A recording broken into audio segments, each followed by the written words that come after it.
blackened more than 11,000 acres and forced the evacuation of 2,500 homes and a convalescent center north of Interstate 210. The highway remained open even as other roads were closed. Los Angeles Mayor Eric Garcetti declared a state of emergency in the city. This has been FPP Radio News, online at fppradio.com. In order to more accurately portray the risks of smoking, the FDA has approved putting a picture of Trish on the cover of all cigarette packs. Clinical trials suggest that images of diseased organs, corpses, and deformed infants all prove less effective than a single photograph of Trish smiling. Smokers can expect to see the graphic campaign as early as next month, paired with a simple line of text that reads, "Cigarettes cause Trish." In Science News, a new study finds that every style of parenting inevitably produces disturbed and miserable adults. Despite a great variance in parenting styles across populations, from overprotective to permissive, the end product is always the same, a profoundly flawed and joyless human being. One bright note of the study, adults can find temporary happiness when they're able to perpetuate the cycle of human misery by having children. In other news, the Pulitzer Board adds a giant pumpkin category, and a local man's utter failure in life is a bit of a sore spot. For more news, visit theonion.com/newsbeat. This is the Onion News Network.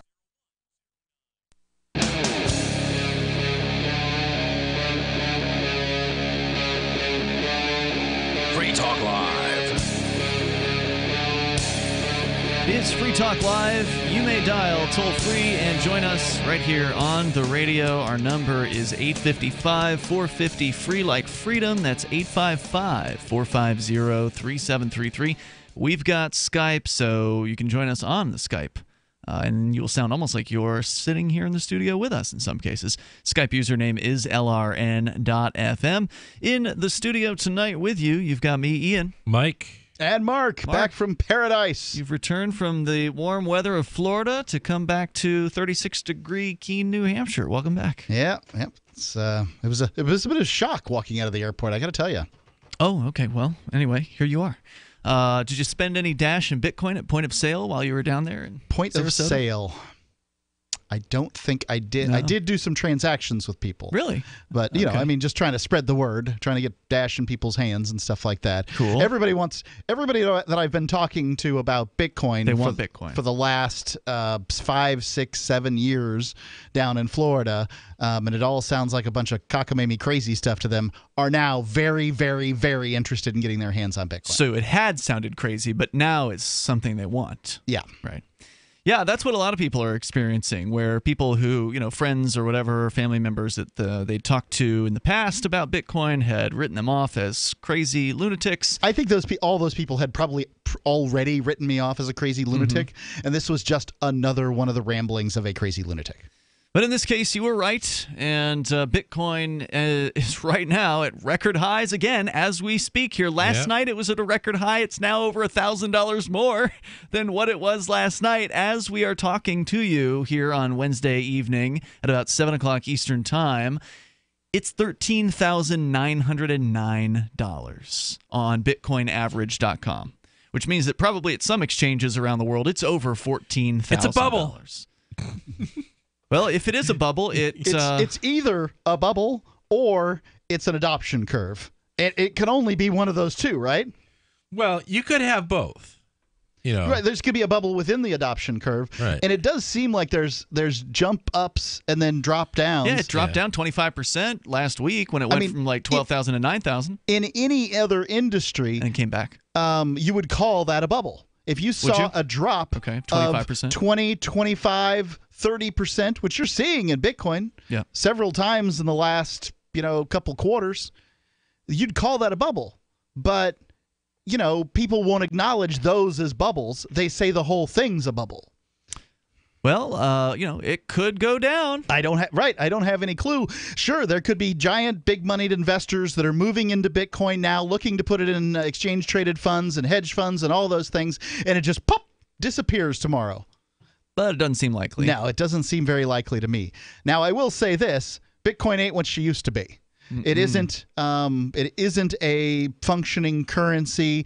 No, there's been some serious issues. In It's fact, shifting into a store of value almost exclusively. yeah, but how long can it stay like that is really the question. I mean, I know everybody seems to think this gravy train's just going to keep on rolling forward and upward. It may.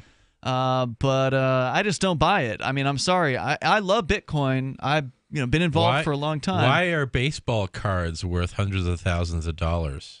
Because there's limited supply? Exactly. Yeah. Well, there's a limited supply of There's demand, Bitcoin. though, and there's a name brand to them, so there's all those things. But one of the things I wonder is you pick your new cryptocurrency that came out after Bitcoin, anything that's come out in the last 5 years, and every one of them is a superior technology to Bitcoin. Oh, a lot of them are. Some of them are proof of stake. I guess the ones that are in the the top 50. How's that? There's Well, they have specific use cases, that are, whereas Bitcoin was kind of a vanilla, very basic. Yeah. And yeah, sure, it's got its limitations, but I think that a lot of the innovations that have happened since then with the so-called better blockchains are, making it more useful for consumers, but not necessarily as a store of value, but it's better as a medium of exchange. okay. So Bitcoin used to be a store of value and a medium of exchange. It is now really just the store of value. The medium of exchange aspect has essentially been stripped away for any transaction under $100. And actually, the folks over at AnyPay, Derek J. and Steven, who we've had on the show, we talked to them recently at their shop, the Free State Bitcoin shop, last week when Mike, you and I, and a bunch of people were out at the Bitcoin blockchain convention that happened here in New Hampshire for the very first time. I was just talking with the guys from AnyPay last night, and they are having to change their acceptance model. There was a proposal to restrict Bitcoin transactions to a $100 minimum, but they decided to not do that, but to instead add in transaction fees on top of a Bitcoin price to protect the merchant. Because what was happening with AnyPay, for listeners that don't know, this is a merchant services platform that allows point of sale, somebody at a shop, like a brick and mortar location, to use a tablet with a pin pad on it. You type in the price and you hit collect, and it gives you a QR code, and the customer scans that code, and then they pay with Bitcoin or Dash. So there's a choice, and they're actually adding Litecoin and Bitcoin Cash as we speak. So the customer can choose if they want to pay with Bitcoin. It used to be that the merchant would take a small hit on the back end for when the Bitcoin was transmitted to their wallet. So, of course, that hit got larger and larger as the Bitcoin fees have been raising and up and up and up. The fees are now basically you're going to pay $5 minimum for many Bitcoin transactions these days. So if I want to go in and buy, a pack of rolling papers from Corner News here in Keene, New Hampshire, which has been accepting Bitcoin since 2013, well, then I would have to pay $5 on top as a transaction fee to send that fee. But now the folks at AnyPay are adding another fee on top of that because they have to transmit that to the merchant, and they want the merchant to get the full amount because otherwise they're ruining the merchant's experience. The original pitch behind Bitcoin was, hey, merchant, you can take cryptocurrency, this Bitcoin thing here, and you get to keep 100% of the transaction. It's a fee-paying fee. That's better than because the way it worked was that the customer would pay the fee, and they still do, to transmit the currency to the merchant. But that would mean that, so by comparison, credit cards, for instance, maybe a 3% fee with a 25-cent fee on top of that. So usually you're paying at least 2.93% for a credit card transaction. So one of the reasons why a merchant would want to take cryptocurrency, besides the fact that it's cutting edge and it's cool and might go up in value, is that you get, as the merchant, like a cash transaction, you keep 100% of the profits. That was the old pitch. Now with the new Bitcoin, the fees are so large, unless they change their business model, for the AnyPay business model, to add in extra fees on top for the customer to pay, the merchant would have to take a hit. So now with Bitcoin transactions through AnyPay, and I don't know, I haven't actually tested this. They literally just implemented it last night, so I haven't had a chance to test it to see how much they're charging. But, on a $1 transaction, on a $5 transaction, whatever the amount is, they're going to add in a few bucks on top of that as a Bitcoin network fee. And they're going to show it to the customer so it's clear This isn't some sort of bug in the program. This isn't the merchant trying to jack you for an extra $3 or whatever it ends up being. This is the price of doing business with Bitcoin now, is you as the customer, you got to pay that. And so that's going to make it so people do not want to pay with Bitcoin. And it's already getting to be that point. Here's news from Steam. Now, Steam, for those that don't know, is the largest, maybe competitive. I don't know if it's bigger than like PlayStation or Xbox, but it's up there. It's big. It's huge. For PC gaming, Steam is the delivery platform for games. That's what it is. It is a way for people, instead of going to Best Buy or some storefront location to pick a box off a shelf, take it home and install it like we did in the 90s and the early aughts. Steam came out, I think probably the mid-aughts or something like that. And initially it only had Valve software on it, but they've expanded to where all kinds of video game publishers have their games on Steam. Some of them are independent, with small games, low-budget games. Some of them are very expensive, AAA kind of quality titles. This is where you go to buy games online these days. And a few years ago, I think, maybe a couple of years, I'm not sure when they started it, but it's been at least a couple of years, I think, Steam announced that they were going to start taking Bitcoin. And they did. But now they're announcing they're not. They're going to stop taking, and they have stopped. Are they switching to another crypto? They have not. I've got their press release here, so I'll share that with you. And as far as I can tell, they are not. So there's more coming up here in moments. The toll-free number is 855-450, free like freedom. This is a major hit to Bitcoin. More coming up. Called it elephant skin. It was rough, wrinkly, like a Brillo pad. His hair was falling out in clumps. Petey stopped eating and all his hair fell out. Our golden retriever, Sundance, he scratched incessantly. There was hair all over. DINOVITE.com. 859-428-1000. The omega-3 fatty acids. Flaxseed, zinc, alfalfa, the digestive enzymes that are cooked out of regular dog food. Dinovite is nutrition. Within 2 weeks, the shedding slowed down to almost none. The scratching went away after a few days, and Sundance's coat was starting to get shiny and glossy. It's a 180 turnaround. His skin has cleared up. He is not in pain. If your dog has shedding, dry skin, excessive scratching, do the Dinovite. 859-428-1000. 859-428-1000. Dinovite for life. DINOVITE.com. I got my Blink home security system delivered right to my door. I downloaded the app and it walked me right through the easy setup. Even with my complicated router system, I was done in like 10 minutes. Now it notifies me whenever something moves in front of the wireless cameras, or I can just check it whenever I want right from my phone. And I got you a deal. Get 3 Blink cams for what the other guys charge you for 1, plus an extra 10% off. Visit blinkprotect.com/FTL. blinkprotect.com/FTL. blinkprotect.com/FTL. Dash is digital cash, a digital currency designed to replace cash and help people manage their own wealth. It's fast and easy, fees are low, and transactions are confirmed instantly. Pay anyone, anywhere in the world, anytime for just pennies on the dollar. Dash is the first digital money that's governed by its users. Join Dash at dash.org and help build a better financial system for everyone. Find out more at dash.org. The Free State Project has reached its goal of 20,000 liberty lovers who've pledged to move to New Hampshire and get active to achieve liberty in our lifetime. Perhaps you're trying to figure out what part of New Hampshire should be your destination.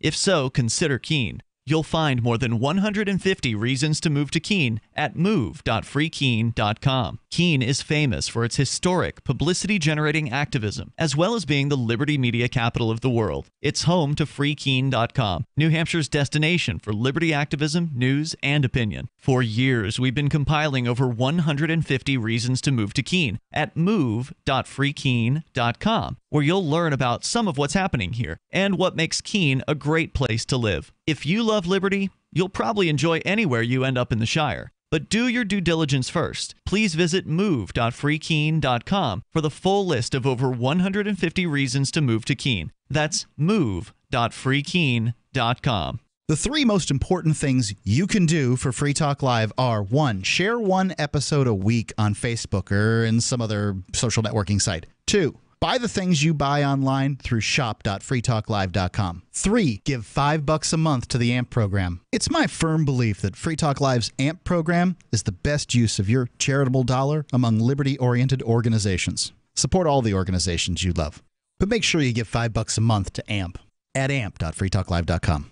Radio is the most personal of mediums. I exist right now in your head. If you listen to Free Talk Live regularly, you know me. Free Talk Live is on more than 160 radio stations around the U.S. and has been downloaded on every continent around the world. Hundreds of thousands of listeners with ad packages from $600 a month to $6,000 a month. Imagine what we can do for your business, project, website, or idea. Email me, mark@freetalklive.com. You're listening to the best liberty-oriented audio streamed around the clock, on the air, and online. This is the Liberty Radio Network at LRN.FM.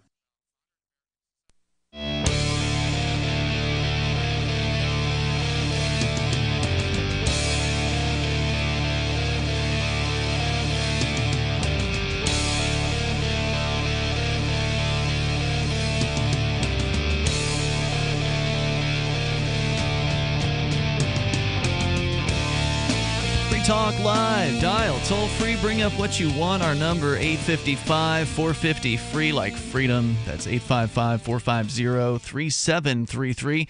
Mark, have you been peeping in on Daryl W. Perry as he's been inside your house from your Blink home security system? No. Okay. I thought that would be inappropriate, but I can tell you this. I knew that there was I've got a camera set up in a room where I knew he wasn't going to spend much time. Mm-hmm. And I left it going for the times that it goes. And the cat frequents the room. Yeah, in those times. So yesterday in particular, I got myself a nice big kitty anus on my camera scan. That's what we call an asterisk.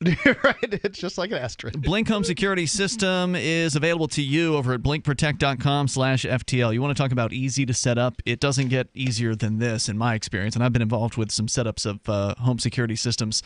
And small, I think it would work fine for a small office as well. You go to blinkprotect.com/FTL. You get 3 Blink cams for what some of the other guys will charge you for 1 security camera. And it's easy to set up. All you have to do is use a Wi-Fi enabled device like your tablet or smartphone.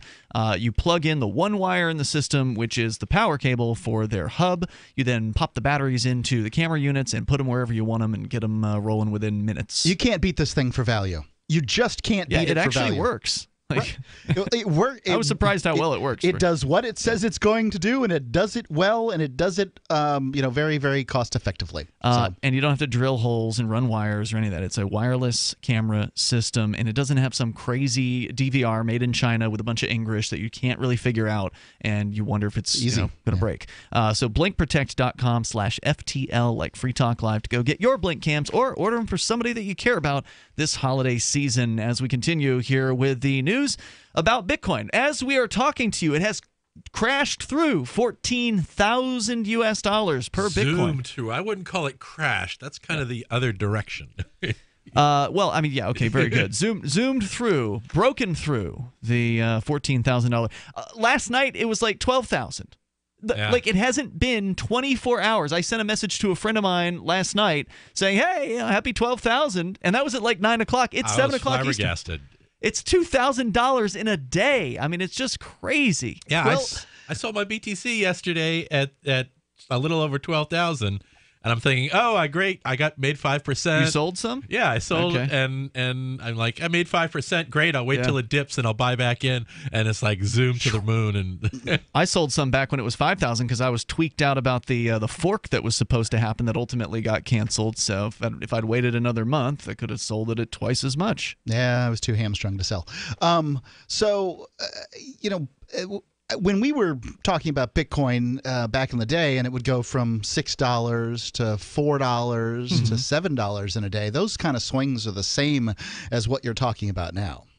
Yeah, no, I see what you're saying, but it was a little. At least people felt like it was easier to get in at that time. Sure. And the market was much smaller. Much smaller. The misconception, though, about Free Talk Live could go on the air and say, buy Bitcoin, and watch the market go up. The misconception about Bitcoin is that you have to buy one. And that is the biggest misconception. Yep. It is wrong. You can still get $5 worth of Bitcoin, although it's crazy to buy that small amount because of the fees.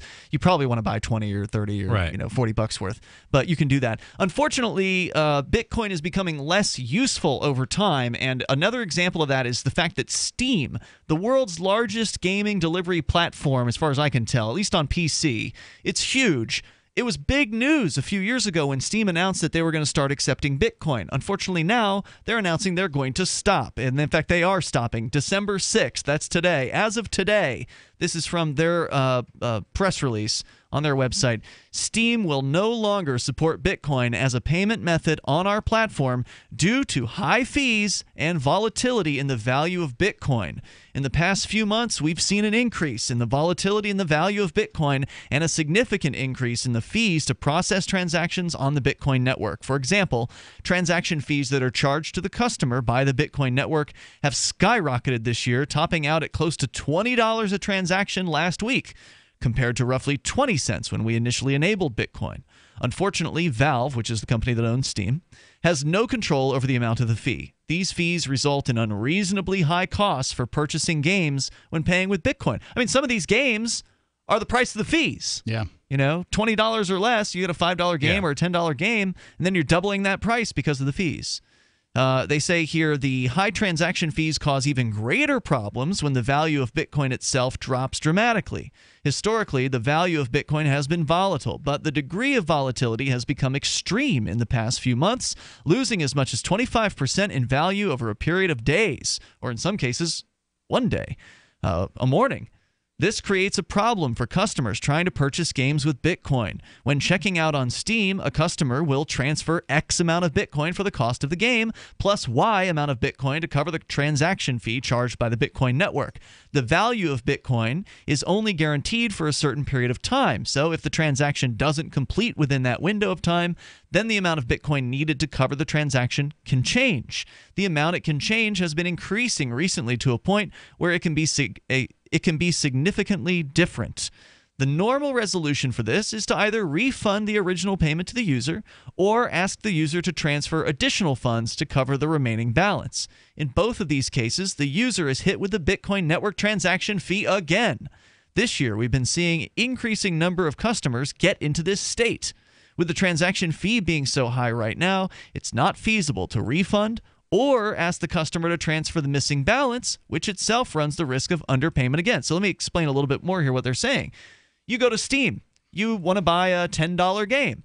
You're willing, for whatever reason, to pay the $5 transaction fee on top of that. But for whatever reason, the transaction doesn't complete within the allotted time frame, 15 minutes or whatever. And now they're saying, well, you got to pay a little bit more in order to complete this transaction. And you're like, well, I just paid $15 worth of Bitcoin for this $10 game. I don't want to pay you another $2 in Bitcoin because then I have to pay you another $5 fee to send that $2 to you. And so they're like, well, we would refund it to you, but then we've got to pay $5 just to refund it to you. This is a cluster F. That's exactly what that is, yes. So going on here a little bit more.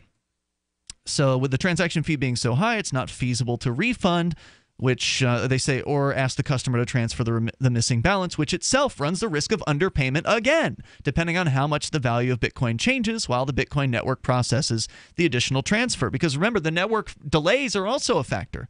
If you don't send a high enough fee, what happens? It sits there. Yeah, it sits there, and it gets returned to you in like 2 weeks. Right. I sent some Bitcoin transactions today, and I purposefully put a low fee in there just to see how long it's going to take to get the. And I'm waiting on one right now. And when I say a low fee, I'm saying a third, not like pennies, but I sent like a $2 or $3 fee instead of a $5 or $6 fee, and it's just been waiting all day long. So anyway, back.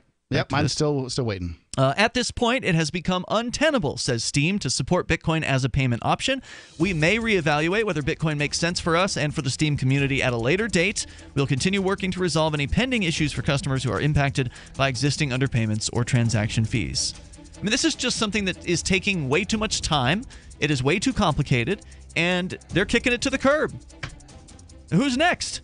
Toll-free number is 855-450 free like freedom. How many times can press releases like this come out and the price of Bitcoin continue to go up? It's Free Talk Live. You can join us here.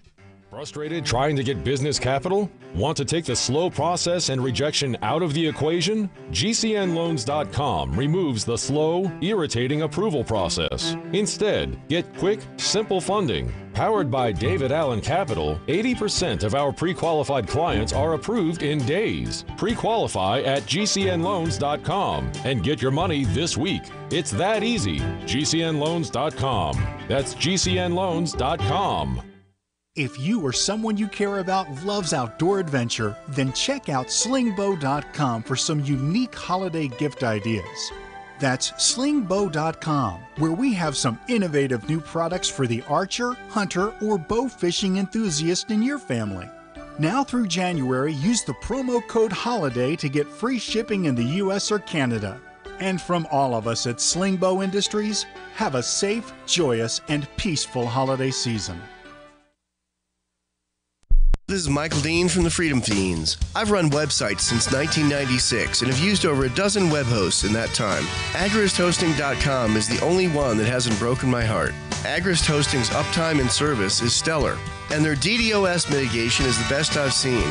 That's important because if you tell the truth in this world, you'll ruffle feathers. And some people will try dirty tricks to silence your voice. No matter what the haters hit us with, Agrist Hosting keeps our websites online. If you have a mission-critical commercial presence or a world-changing activism site, you cannot tolerate any skullduggery. So go with AgristHosting.com. Have a WordPress or blog site, but you're not satisfied with performance or uptime? Or just want raw hosting? Want to pay with Bitcoin? Agrist Hosting specializes in high-performance hosting with personalized service. Go to AgristHosting.com and click on the button that says Get Hosted. That's AgristHosting.com. This Your Family Today tip is brought to you by Boost Kid Essentials Nutritionally Complete Drink, providing your picky eater with essential nutrition and great taste in one drink. Visit us at kidessentials.com. To make sure your kids eat healthy, follow the 5-a-day plan. Serve 3 servings of vegetables and 2 servings of fruit daily. Remember, a serving could just mean a piece of fruit or a half cup of veggies. If your kids are picky eaters, ask a nutritionist about other sources. For more tips like these, visit us at parenthood.com/yourfamilytoday. Did you know you can watch Free Talk Live during our live show 7 days a week from 7 to 10 p.m. Eastern via our studio cams at cam.freetalklive.com? Plus, you can chat with other listeners while you watch, all totally free. Now that our live video stream is hosted by YouTube, our video archives will be online even faster, so be sure to subscribe to our YouTube channel. Listen, watch, and chat all free at cam.freetalklive.com. That's cam.freetalklive.com. Is spreading the message of liberty, cryptocurrency, and peace around the globe worth $2 per month to you? As you may already know, in addition to our internet feed, LRN.FM broadcasts on free-to-air satellite across North and Central America, as well as Sub-Saharan Africa. And we've been available on satellite for free 24/7 since 2010. The LRN.FM free-to-air satellite signal is reaching some of the most oppressive regimes in the world, and there's no doubt our ideas are making an impact. You can learn more about the channel's impact by watching the 3-minute video at fund.lrn.fm. If you'd like to help free minds globally with our ideas of liberty, cryptocurrency, and peace, you can donate as little as $2 per month via fund.lrn.fm. You can help us continue and expand our satellite broadcast to multiple continents. Visit fund.lrn.fm today, and thank you for your help. Don't forget to share the link on social media. That's fund.lrn.fm. While our satellite channel is free to listen to, it's not free for us. You can help us cover our satellite costs with the chip-in on the right side of the page at lrn.fm.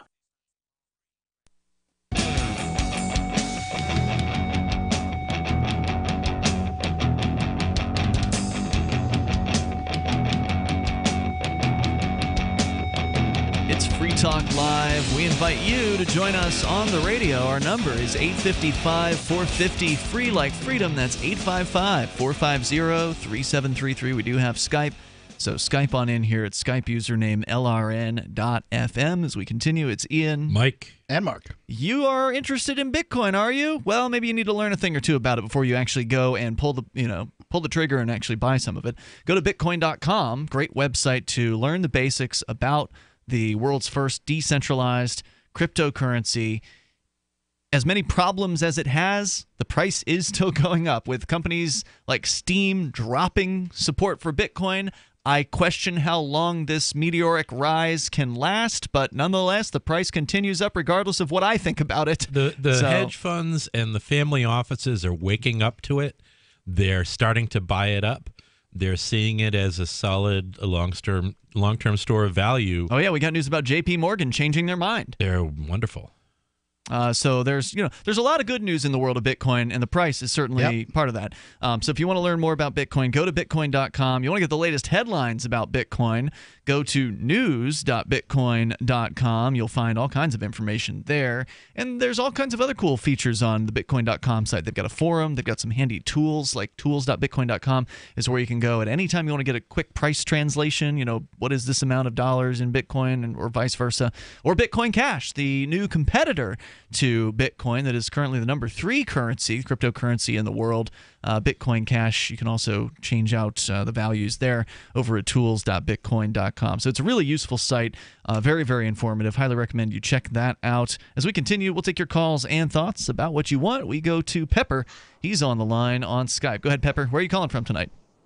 Calling from San Francisco. Welcome. You're on the air.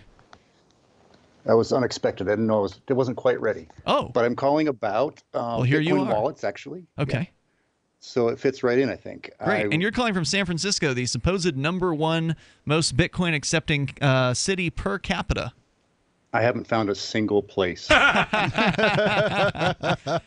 Keene beats San Francisco by a factor of like 4. Keene, New Hampshire, where we're broadcasting from, and we've got them all right in the heart of downtown. I'd say it beats its pants off, but San Francisco really does have that cornered. Yeah, that's true. Well, a lot of people don't have pants already, so it's fine. You can just drive around and find people with no pants. But there's no businesses that I've been able to find that would want to pay me something, because I'm a photographer and I wanted to go out and earn some Bitcoin that way rather than buying it. Yeah, sure. So I looked on the map and I couldn't find anything. I mean, I found places, but they didn't really materialize. A lot of them were businesses that were not brick and mortar. They were kind of run from the home and things like that. Mm-hmm. So anyway, my question was, I'm actually just decided to, now that Bitcoin is just going crazy, I decided to just buy some, even though I've been trying to avoid it up until now. And I wanted to get your current views on wallets, because I had downloaded the Jax wallet previously when I heard about it on the show, I think. So now that I'm actually have some of this currency, I want to have the sort of shape-shifting ability to diversify. Mm-hmm.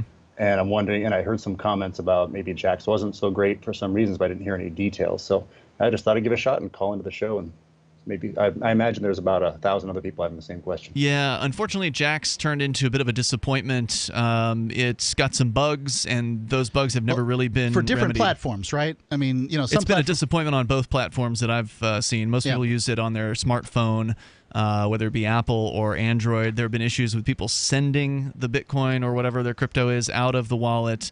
And if you can't send it out of the wallet, that's a huge problem. And the guys over at Jax, they're nice folks. And I think they're trying hard to work on it, but they've got some challenges going. Yeah, it's just not a wallet that even while they were the Bitcoin, the official Bitcoin wallet, I could never recommend it personally, and I never did. But I never did recommend Jax personally. I couldn't. It just was too buggy. Well, I felt like early on it was a pretty good wallet. Early on it kind of worked mostly, but it didn't take very long before people start reporting problems. And then I experienced some problems too as far as sending. I've been using the Exodus wallet in the last several months. Now that's a PC wallet, right? That's a PC wallet. I believe they're coming out with a hardware wallet at some point. Yeah, and cool. and an app and a mobile app. I found it extremely useful. I've heard it's a great wallet. It is a great wallet. You can add a lot of different currencies on there, and you can exchange between them very easily. I was very impressed with it. What did they use? Shapeshift? I'm not quite sure. I haven't looked into the technology of it. So one thing I can tell you about wallets is there's the Bitcoin environment isn't mature enough to say this is the wallet and you should stick with it forever and ever. Yeah, they're always changing. Blockchain was the wallet to have some years ago, and then it got crappy. Their app got just terrible. But then it got good again. Yeah. And I would expect. And it got crappy on Android, but it was still good on iPhone. Yep. But then it got good again on Android. And now it's pretty good. I know the guys that are behind Jax, and I don't, I know that every bit of software out there has challenges, and that's going to be a problem. At some point, they're going to get this working, and I think it'll be the best thing going. But until it's then, not right now. It's the worst one, as far as I'm concerned. And they weren't doing much marketing. One thing was for sure, they were very reticent to advertise at all, and it was me saying, hey, but I love this. This is great tech, and that got them to advertise. And then, so maybe they weren't ready for prime time, and I pushed them into it. That's one of the things that I feel really responsible for. Right, and now they're not so happy because we told them we wanted to break up with them, basically. We didn't. It's not you, it's me. So there isn't an official wallet of Free Talk Live. And you've decided there will never be an official wallet I don't want to sell that because, I don't want to. Look, I mean, I don't want to get tied to one of these things. I just got a hardware wallet this weekend. Which kind? The Ledger Nano. Okay. I've heard good things about that. It's really nice. They have apps to interface with your phone, PC, iPhone, Mac, but the only downside, I got the Nano S, and it's got limited memory capacity on the hardware. So you can only have so many cryptos. Cryptos on it, and but I've been shopping for different ways of attaching it to my body that will be very hard to detach. How much memory does it take to have a wallet? Not a whole lot. I mean, so what kind of wallet are you looking for? Are you looking for one on your phone? Are you looking for something more like a hardware wallet, which is more for like a cold storage option? What are you looking for? I'm looking for one for my iPhone. Okay, and one that's really flexible as far as just switching to different currencies. I want to get a little bit of quite Unfortunately, a few different currencies. There's nothing that I'm aware of for a multi-crypto wallet for iPhone that is good. I've never heard of anything for iPhone. Jax exists, but I wouldn't recommend it.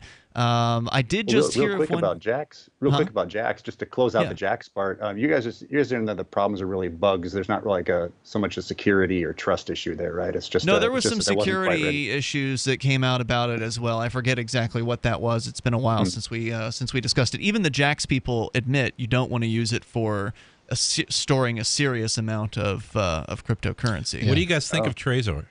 I have a Trezor. I like the Trezor. Yeah. But that's not a phone wallet. But if you want to store something in cold storage, the Ledger, as you pointed out, the Trezor, these are the two big ones in the hardware wallet world, and they're both fine wallets from what I can tell.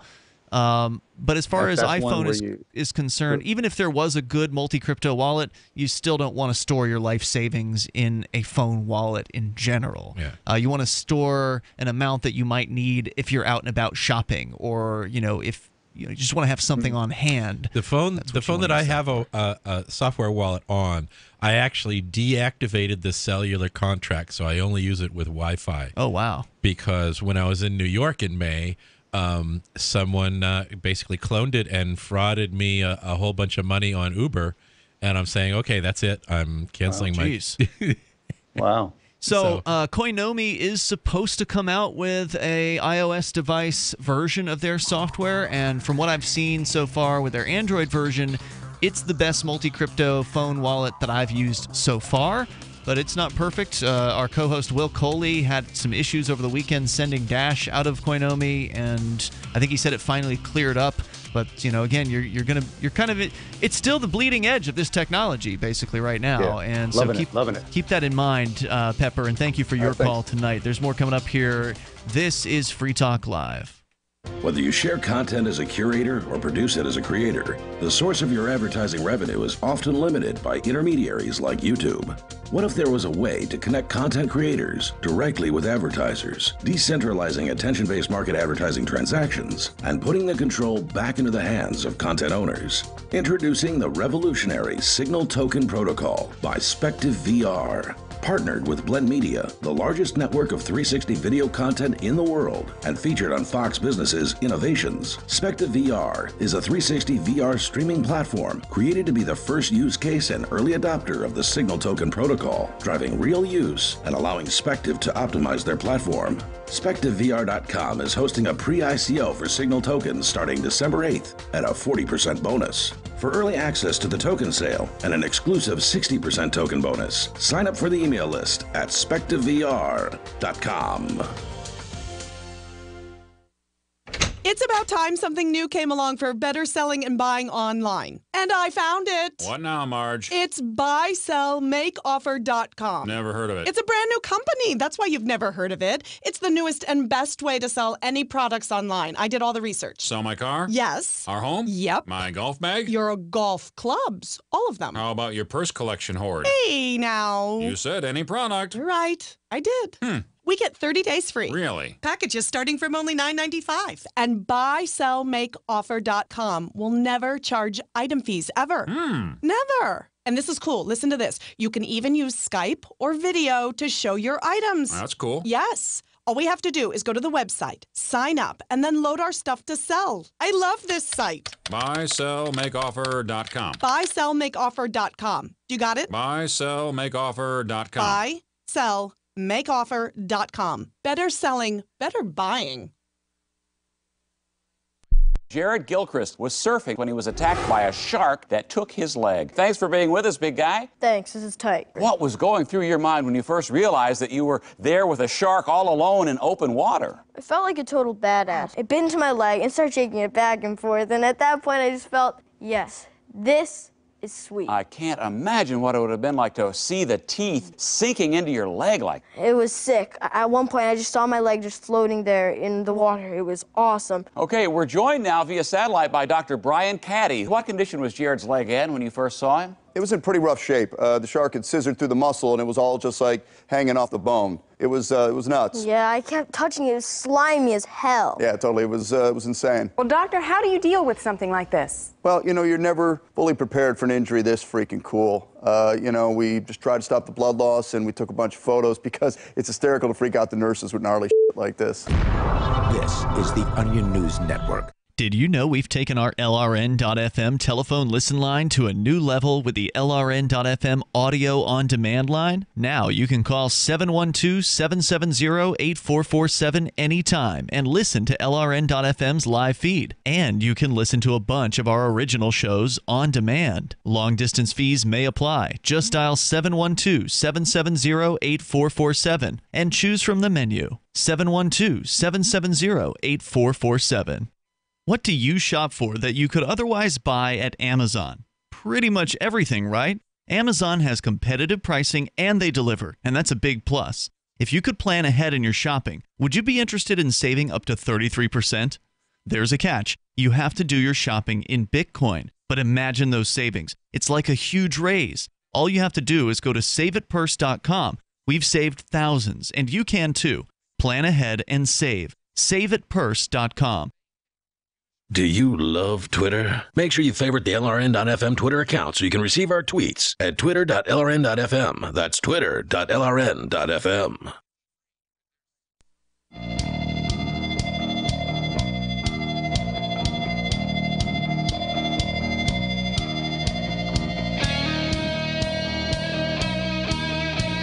This is Free Talk Live, and you can bring up anything that you want. Our number here is 855-450-FREE like freedom. It's 855-450-3733. We've got Skype as well. The Skype username is LRN.FM. We just had the question from one of our listeners as to what wallet is a good multi-crypto wallet. Unfortunately, Coinomi, which is the best one I've come across so far, only exists for Android at this time, and they've got a bunch of cryptos that you can store in Coinomi. I'd like to point out that Bitcoin.com has a collection of wallets over there that they recommend. They do. And those include Bitcoin Cash and things that other stuff. But as far as multi-crypto wallets are concerned, there really aren't very many. The caller didn't ask that. Yes, he did. He was asking about that. Okay. And there are not very many options as far as that goes, unfortunately, at this time.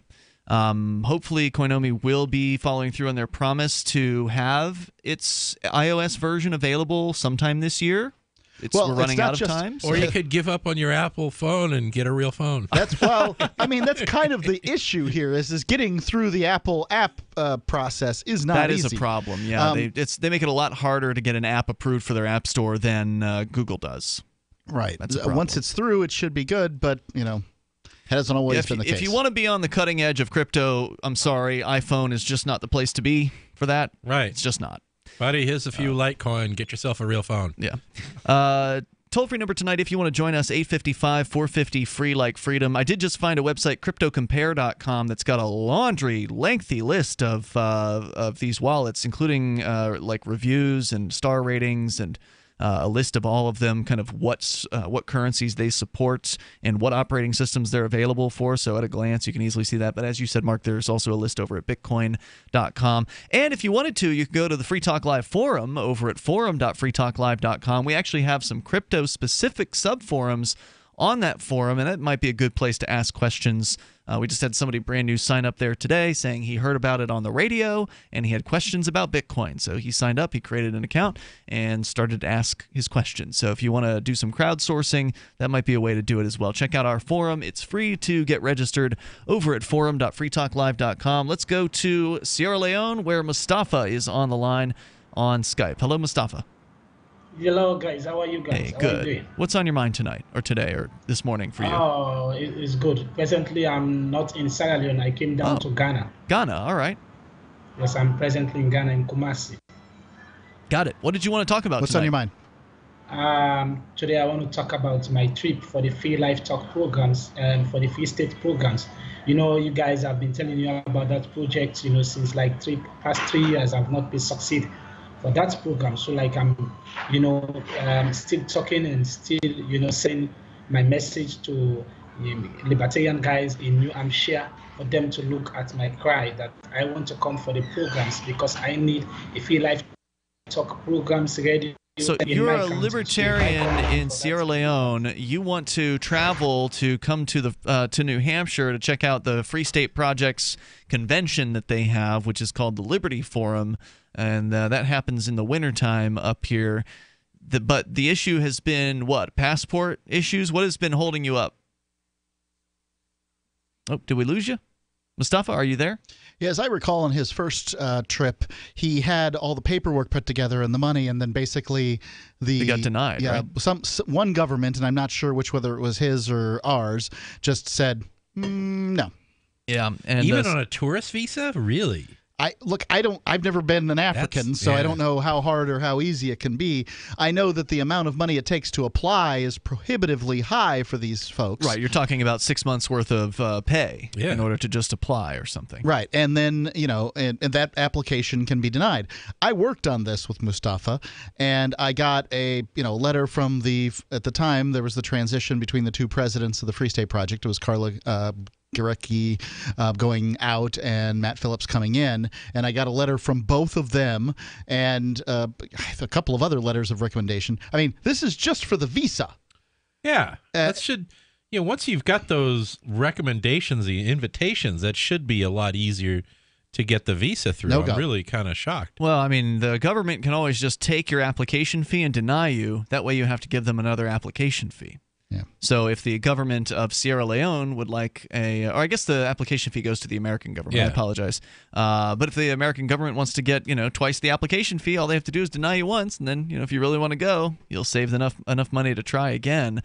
Let's go. And he had dropped off the line there. It's probably a bad connection between here and in Ghana. Yeah. But let's go to Ricky. He is calling from Pennsylvania. Go ahead, Ricky, in the Commonwealth.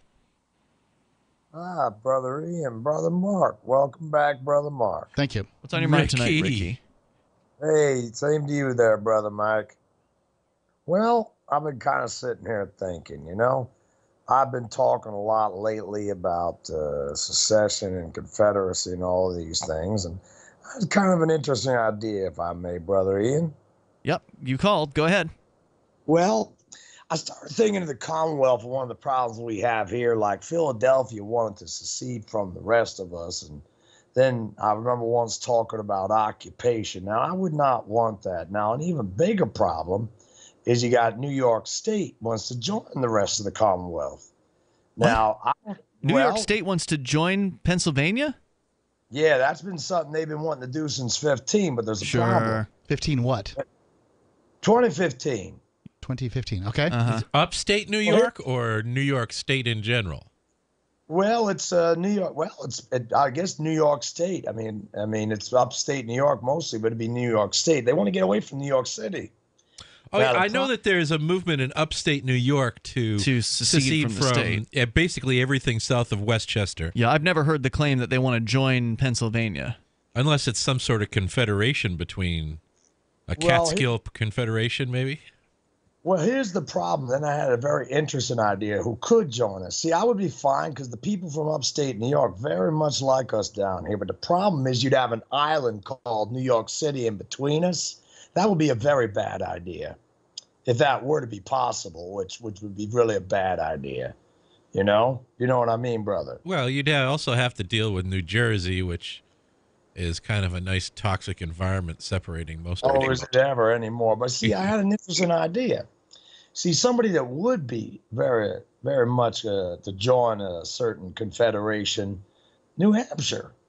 See, because you have that problem with... you got to be kidding, man. New Hampshire is not going to be interested in joining New York for anything. If New Hampshire secedes, it's going to be its own republic. Yeah. It will be the Switzerland of North America. If New Hampshire joins New York, I'm moving out. Thanks for the call, Ricky. I'm getting out. I'm moving to Mexico. Toll-free number tonight, 855-450-FREE. That's 855-450-3733. We're talking tonight, of course, about Bitcoin. Over $2,000 increased in price in just the last 24 hours. To the moon, Alice. It's amazing. I was just looking at the... Soon you'll be able to buy Mexico. By the end of the show tonight... You'll be able to buy Mexico? No, by the end of the show tonight, we might actually see $400 billion market cap for all cryptocurrencies combined. Now, just so people out there are familiar with the term, the market cap is the total value of all of the cryptocurrency in circulation. So the Bitcoin market cap on its own is over $200 billion, just for Bitcoin. But for all of the cryptocurrencies, in fact, Bitcoin right now, $238 billion. For all cryptos, Ether, Dash, you name it, all the 1,300 different cryptos out there, $395 billion tonight. Now, if you look at the chart over at CoinMarketCap.com, you can see that it's increasing at the amount that's going up is increasing as far as the amount of time that it takes for it to increase the same amount is going down. So it first hit $100 billion market cap back in June. It then took another several months to get up to $200 billion. So it was in early November when it hit $200 billion. By the time it hit $300 billion, November had not ended yet. So it took about just over 3 weeks to get from $200 billion to $300 billion. It is now not even through the first week of December. It hit $300 billion on November 27th, right around November 26th, 27th. So it's been less than 2 weeks, and it is almost at $400 billion. It's two ways to look at this. Either A, it's a bubble. That would mean all cryptocurrency is a bubble. Well, I think cryptocurrency rises and falls with Bitcoin to some extent. Generally, it does. There's a tethering. The other side of the coin is what we call an economic singularity. What's that? Well, we've talked about the singularity, the technological singularity. That's where humans meld themselves with machines, right. Basically. Machines become intelligent enough to upgrade themselves. Create economic singularities. And here we're seeing technologies applied to money is creating this singularity that just in these crypto markets, but it's eventually going to extend to much more of the economy. All right, we can talk about that if you want, or you can bring up whatever's on your mind. Our number is 855-450-FREE like freedom. That's 855-450-3733. Have you ever wondered who the second person to discover gravity was? When you're in the mood for a treat, would you go to the second best bakery in town? Or how about the name John Breckenridge? Recognize it? If you don't, that's because he came in second to Abraham Lincoln. The firsts are first for a reason. Just how ID Stronghold was the first to create the technology to protect your credit cards from thieves with RFID chip scanners. ID Stronghold products block signals from those scanners, so thieves can't capture your critical data. Get a stronghold on your personal information and protect your family too. Don't settle for the second best wallet. Pick up ID Stronghold wallets for everyone on your list this holiday season. They're the perfect stocking stuffer, with leather wallets starting as low as $20 on Walmart.com, eBay, Amazon, and QVC. Save 10% by using coupon code PRESENT for a limited time. That's coupon code PRESENT only on IDstronghold.com. idstronghold.com. Looking for a great real estate investment? Consider New Hampshire, which is ground zero for the Liberty Movement. Your first call should be to Mark Worden from Porcupine Real Estate. He's more than just a real estate agent. He's your New Hampshire concierge. Where are the best places to live? Do you want farm, city, the burbs, or forest? Do you want a duplex or multifamily building so that renters pay your mortgage? There are homes in all price ranges in New Hampshire, and Mark can help with financing too. Invest in Liberty and property. Mark Worden can help. PorcupineRealEstate.com. If you want to know the latest about Free Talk Live before we go on the air, all you need to decide is how you want it delivered. It's your choice. Visit news.freetalklive.com. You can get emailed announcements and participate in contests via our email updates list. Plus, we have a Twitter account that you can follow and a Facebook page where you can become a fan. So visit news.freetalklive.com to get news about Free Talk Live as soon as it's announced and the way you want it delivered at news.freetalklive.com. That's news.freetalklive.com. You're listening to the live edition of Free Talk Live. Hour number 2 is next after the news here on the Liberty Radio Network at LRN.FM. From Keene in the Shire, the Liberty Media capital of the world, this is Daryl W. Perry, host of FPP Radio News for Wednesday, December 6th, 2017. Silver is trading at $16.10 per ounce. Gold is valued at $1,266 per ounce. Bitcoin is trading at 5.1 cents, and the average price of Bitcoin is $1,233. Antiwar.com reports fighting on the ground in Yemen's capital of Sana'a has slowed and shelling has all but stopped after several days of intense violence. Things aren't calm, however, as Saudi Arabian warplanes continue to pound the nation with their usual heavy pace. This is a problem both because of its exacerbating ongoing tensions in Sana'a, but also because it is preventing humanitarian aid being delivered into the area around the capital, where a Saudi naval blockade has caused mass starvation and a huge medical crisis from shortages of insulin and other vital medicines. Saudi airstrikes have been causing humanitarian problems in Yemen for a long time, but it's getting worse since the UN pushed for a ceasefire in the area on Monday. Indeed, UN officials say that 2 different Saudi strikes have landed near the UN compound in Sana'a since the Monday statement. The UN has reported 136,000 metric tons of food imported to Yemen recently, but even with that and a limited resumption of commercial imports, the food is far insufficient. North Yemen alone has some 15 million people dependent on food imports and only one port through which to import them.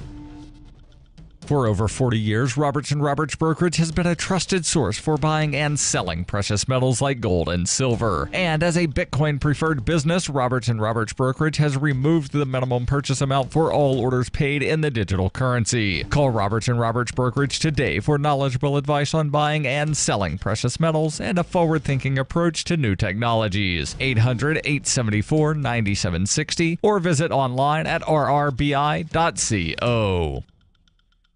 UPI reports UPS on Tuesday said customers should expect some delays this week as the delivery service struggles with an influx of holiday shipments. A spokesman for UPS said the company is adding 1 or 2 extra days to the length of time for some shipments. He said an influx of orders on Cyber Monday and the days after created a bubble of packages at some centers. He said the backlog should not cause UPS to miss any Christmas deadlines, saying the bubble has worked its way through the system and we expect everything to be back in line for our forecast by tomorrow. We have shifted more employees and other resources to these markets to address the Cyber Week surge and expect to have the issue resolved by midweek this week. UPS handles shipments for several major online retailers, including Amazon, Walmart, and Macy's. Cyber Monday sales this year set a new record of $6.6 billion, up 17% over 2016.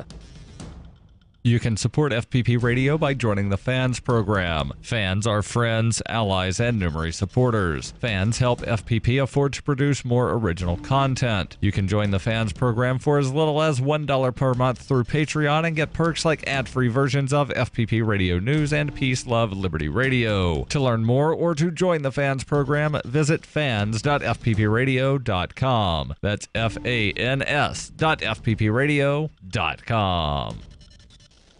Reuters reports a fast-moving wildfire whipped by hot, dry Santa Ana winds destroyed hundreds of homes in and around Ventura, California on Tuesday as thousands of residents were forced to flee ahead of the flames. The blaze, dubbed the Thomas Fire, broke out on Monday evening in the foothills above Ventura. Winds quickly drove it west into the city some 50 miles northwest of Los Angeles. By Tuesday evening, it remained 0% contained and had charred more than 50,000 acres, according to fire officials. California Governor Jerry Brown declared a state of emergency, freeing state funds and resources to assist the more than 1,000 firefighters battling to save homes. There were no immediate reports of fatalities from the blaze, but KABC TV reported that one person was killed in a car crash while fleeing the area. More than 250,000 homes were without power, and all schools in the Ventura Unified School District were closed. The Thomas Fire was the largest of several large blazes that broke out across Southern California following the onset of the Santa Ana winds. In the San Fernando Valley, north of Los Angeles, the so-called Creek Fire had blackened more than 11,000 acres and forced the evacuation of 2,500 homes and a convalescent center north of Interstate 210. The highway remained open even as other roads were closed. Los Angeles Mayor Eric Garcetti declared a state of emergency in the city. This has been FPP Radio News, online at fppradio.com. A job applicant totally nails an interview with the person who will make his life a living hell for the next 5 years. And adjusting several sliders on a recording studio's mixing console pays off big time. This is the Onion Week in Review. This week, a study published by researchers at Johns Hopkins University revealed a direct correlation between breastfeeding and knowing exactly what's best for other people at all times. Overwhelming evidence indicated that the moment mothers begin breastfeeding, they develop a highly honed sense of what is wrong with others' approach to life, and were able to loudly enumerate those faults with total confidence in their accuracy. Researchers noted that the practice greatly boosted a young mother's immunity to the viewpoints of others. And in this week's Tech Report, a startup is very casual about its dress code and benefits. In other news, the Secretary of Interior says knocking down the Rocky Mountains could really open up the nation. And a woman is not going to let her husband of 60 years drag her into death at the same time. This is the Onion News Network.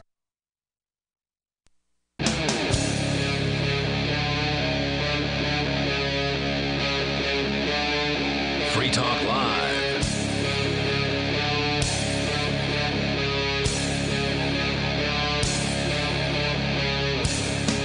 It's Free Talk Live, and you can bring up whatever you want by dialing in toll-free here at 855-450-FREE, like freedom. That's 855-450-3733. With you in the studio tonight, you've got Ian, Mike, and Mark. We've been talking a lot about Bitcoin. The price has gone up $2,000 in just the last 24 hours, now hovering at around $14,000 US dollars per Bitcoin, according to BitcoinAverage.com. And all of a sudden, J.P. Morgan's singing a different tune about the cryptocurrency. It wasn't a month ago, maybe?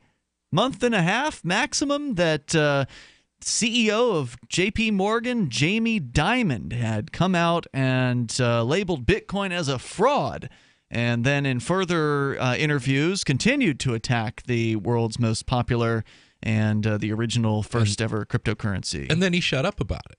Well, he said he was going to because he was tired of talking about it. And his CFO then stepped forward and said, "These are all our great blockchain initiatives at J.P. Morgan." Right. According to newsbtc.com, less than a month since CEO Jamie Dimon inaccurately described Bitcoin as a fraud, J.P. Morgan has changed its stance on the cryptocurrency. Throughout the past month, analysts and investors in both the cryptocurrency and traditional finance markets have criticized Dimon and J.P. Morgan for their baseless condemnation of Bitcoin.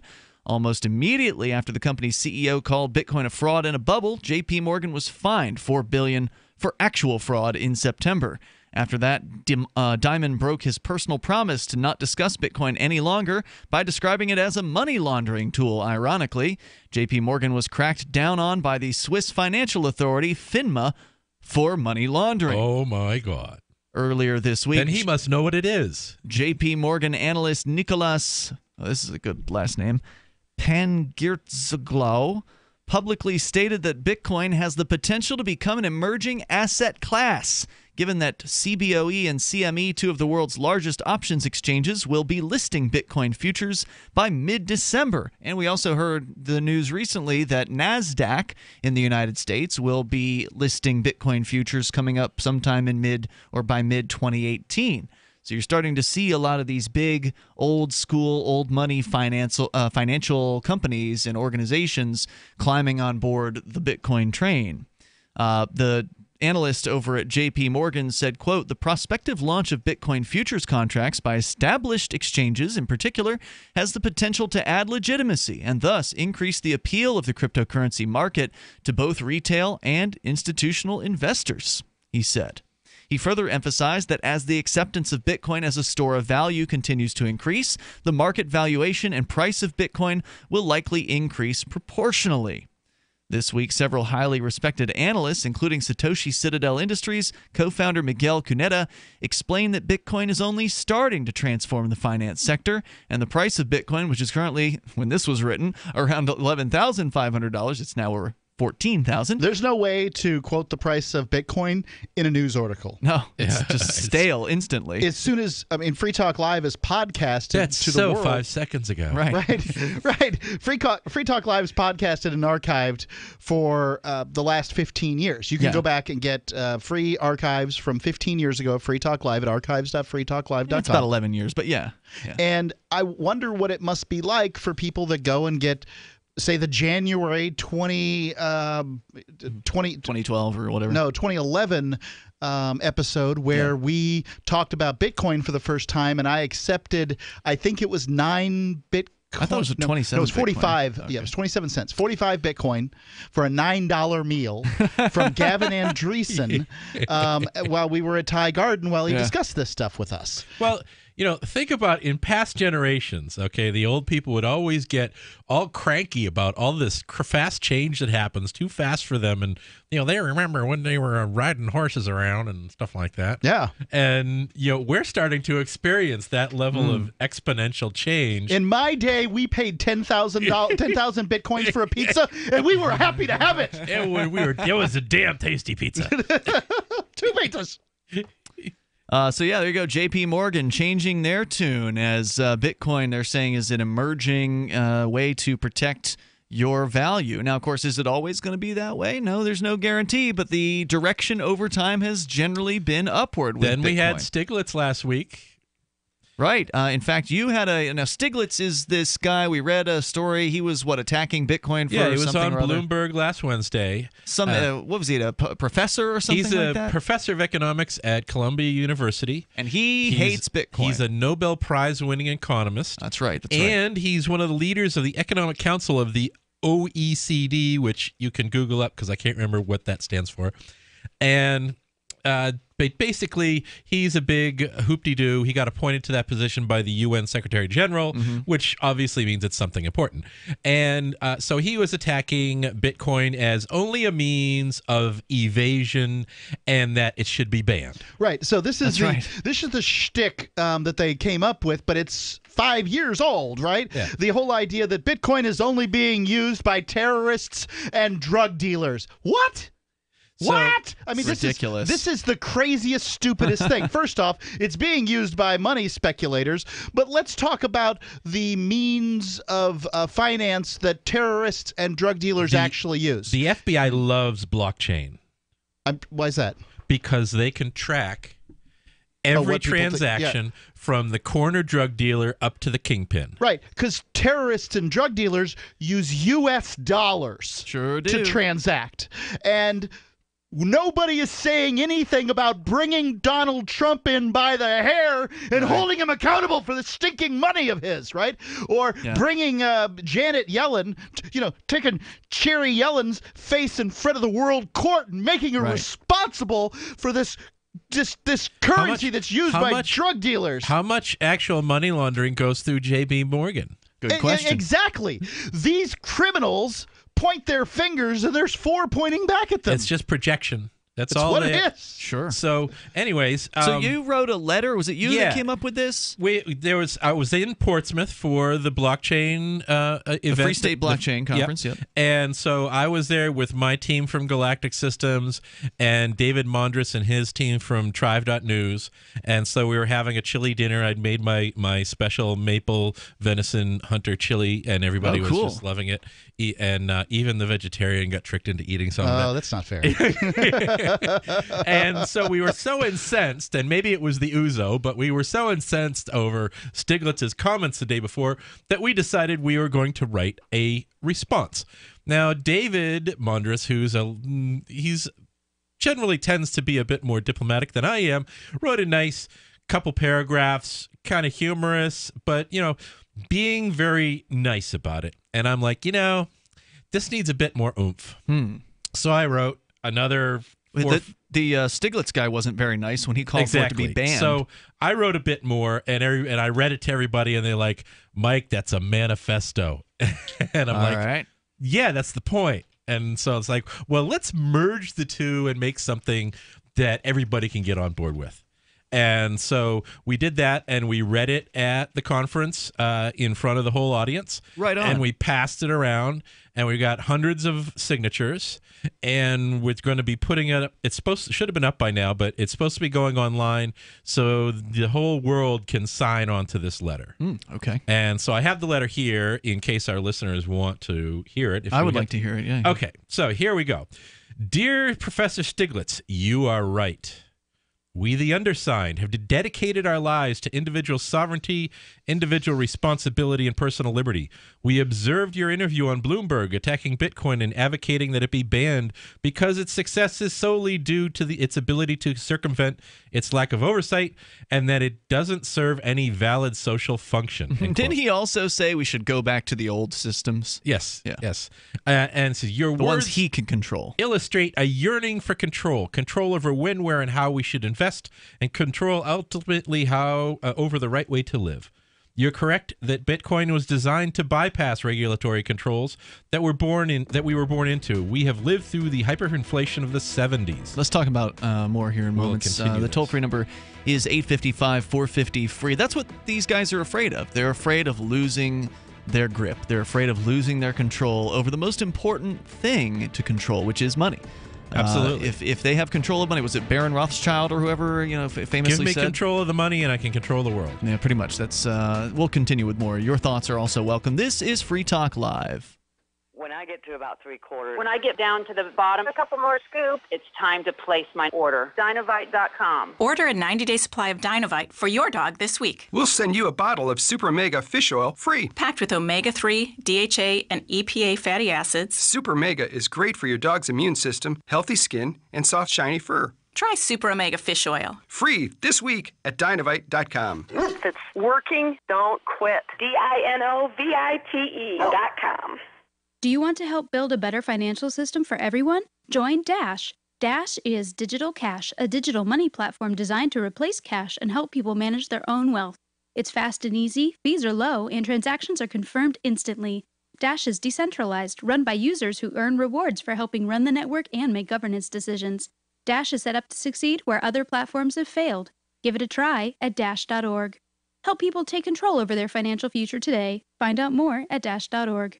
I got my Blink home security system delivered right to my door. I downloaded the app and it walked me right through the easy setup. Even with my complicated router system, I was done in like 10 minutes. Now it notifies me whenever something moves in front of the wireless cameras, or I can just check it whenever I want right from my phone. And I got you a deal. Get 3 Blink cams for what the other guys charge you for 1, plus an extra 10% off. Visit blinkprotect.com/FTL. blinkprotect.com/FTL. blinkprotect.com/FTL. Shop online and support Free Talk Live. Every purchase you make at shop.freetalklive.com helps spread a message of liberty. From shop.freetalklive.com, you can shop at places like Walmart, Newegg, Amazon UK, Amazon Canada, Omaha Steaks, HostGator, and more. Plus, you can get discounts on web hosting, legal documents, or pretty much anything using saveatpurse.com. Just bookmark the link and help Free Talk Live while shopping online. Thank you for shopping with shop.freetalklive.com.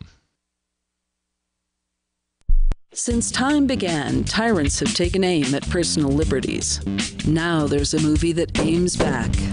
The government has no more right to tell us what to put in our bodies than they have to take our guns or tell us what books we can read. 6 drug police were eaten by bears while raiding a marijuana farm. On your knees, you dirty hippie! Jesus. On your knees! What's the problem, officer? Today, many cops who enforce pot laws do so only because it provides them with cushy jobs, good benefits, and a chance to push people around. I was an undercover narcotics officer. The drug war is nothing but a farce. The Second Amendment says you gotta keep you and your gat intact. Guns and Weed, The Road to Freedom. A film by Michael W. Dean and Nima Vadati. DVD available now at gunsandweed.com or on Amazon. That's gunsandweed.com. Makes the perfect gift. Remember, that's gunsandweed.com. Here's a chance to do a little activism while you're cruising Facebook, Twitter, or Google+. Between the LOL cats, the recipes, the hot girls, and the inspirational sunrise memes, Free Talk Live's posts pass by your newsfeed. Like them, comment. It gives us more exposure. If you don't see our posts, click like at facebook.freetalklive.com and then hover over it to click Get Notifications. It's an easy way to spread the ideas of liberty a bit further. I know you're busy, but you can spare that 1/10 of a calorie it takes to click on something. facebook.freetalklive.com. Are you tired of governments around the world killing innocent people? Stop using their money. There is an alternative. Bitcoin is a stateless, free market, non-political currency. Bitcoin is money that cannot be inflated or controlled by any state. By continuing to use their money, you're perpetuating the killing. Stop doing it. You have an incredible alternative available to you now. Learn it, use it, spread it. Get started with Bitcoin at bitcoin.com. It's bitcoin.com. If you enjoy LRN.FM, please contribute to your favorite shows via their websites and become an amplifier at amp.lrn.fm. That's amp.lrn.fm.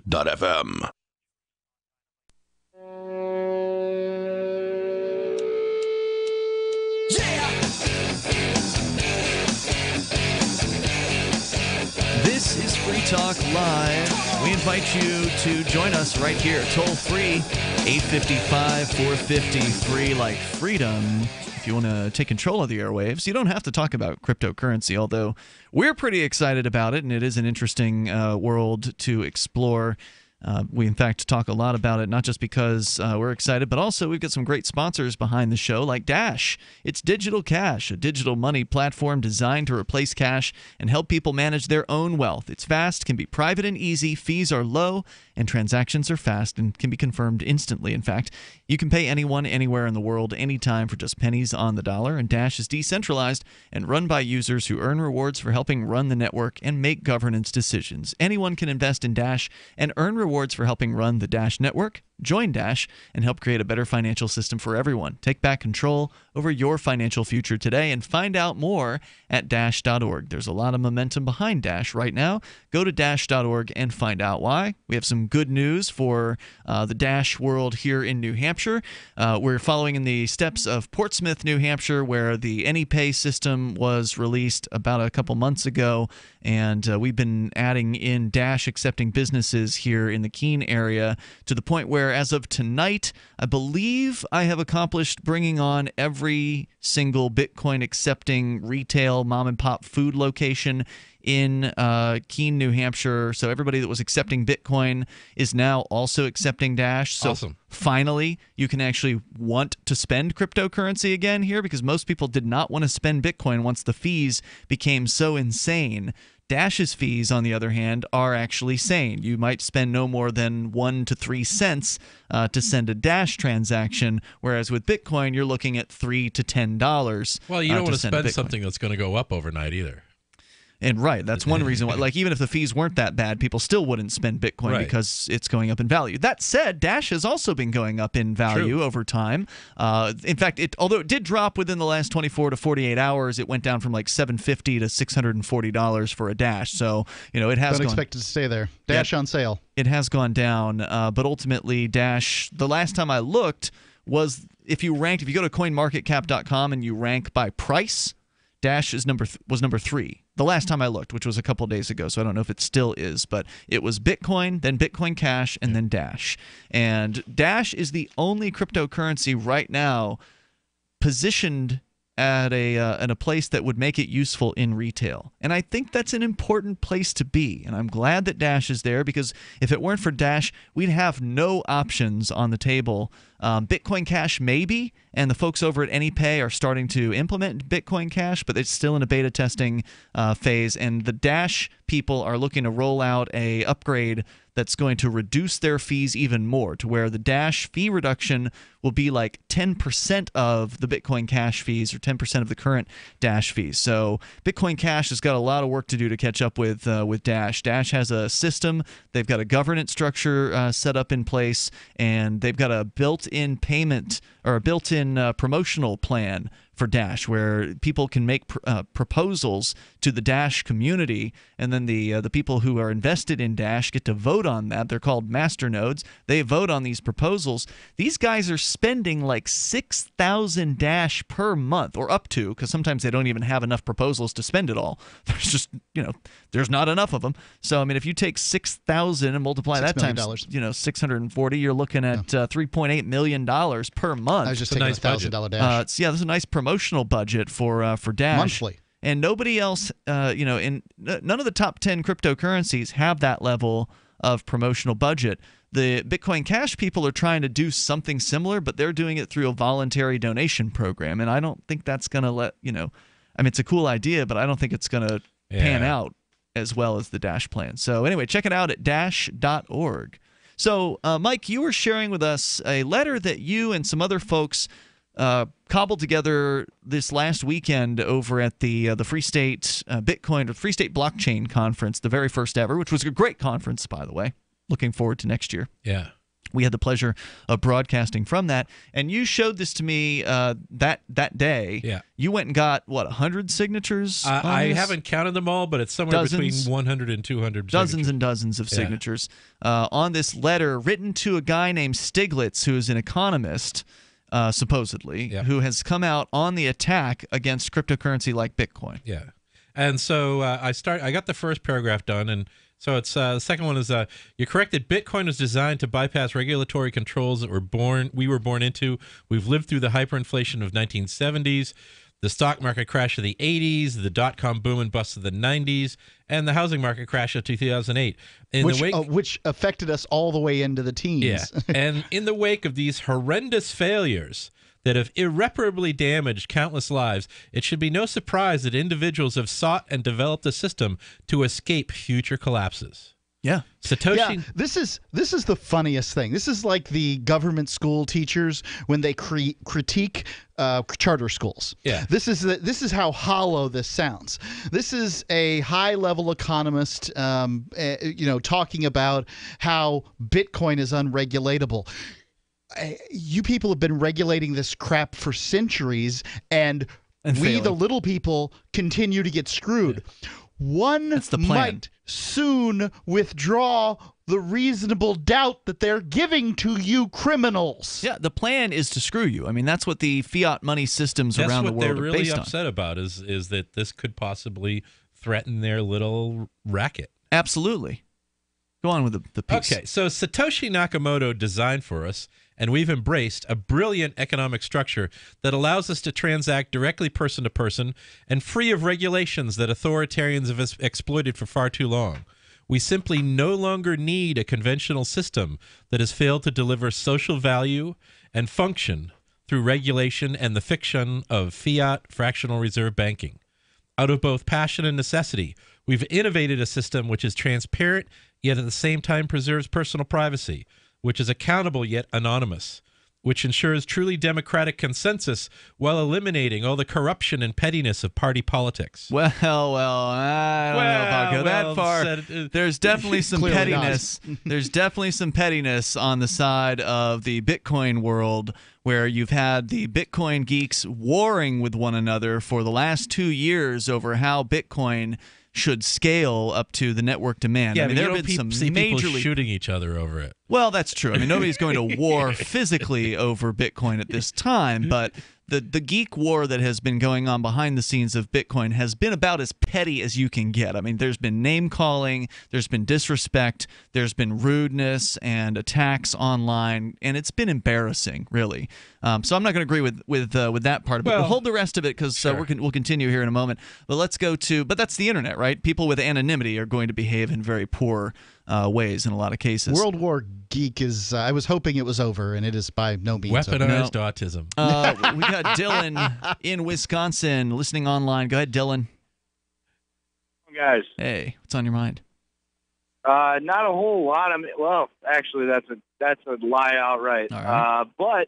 But I've been listening on and off since I was a teenager. I'm 26 now. Wow. I want to let you guys know you were instrumental in me kind of, turning a leaf. I mean, there was a point in my life I was like, I'm going to be a U.S. Marine. And then, here I am, man. I'm calling you guys 10 years later. So that didn't happen, and that's good stuff. Cool. But, hey, hang on. I know you were calling for a reason, so stand by. We're going to bring you back here in a moment. Our number is 855-450-FREE, like freedom. Join us on the radio, Free Talk Live.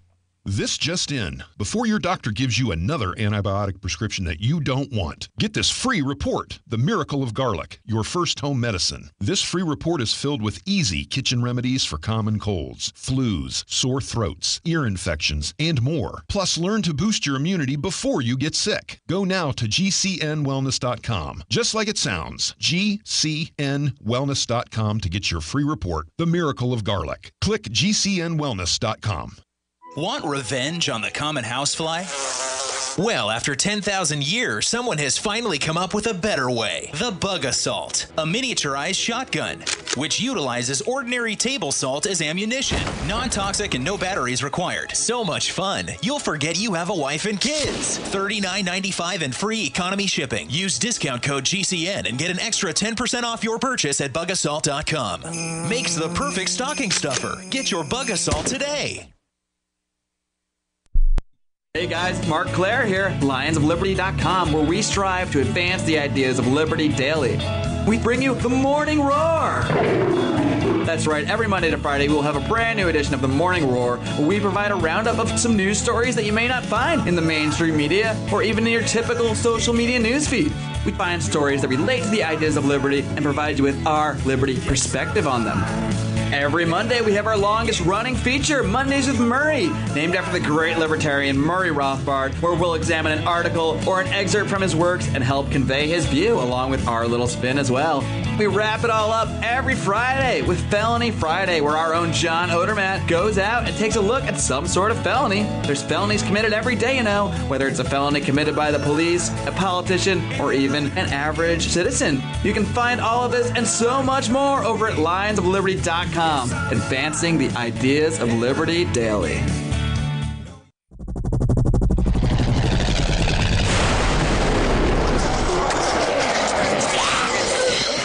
In Survivor Max 2, School Bites, Max must scavenge through a wasteland swarming with the undead. Desperate to find the medicine he needs, he discovers a community of survivors at his former school. Has he finally found the safe haven he's been looking for, or will he discover that school bites?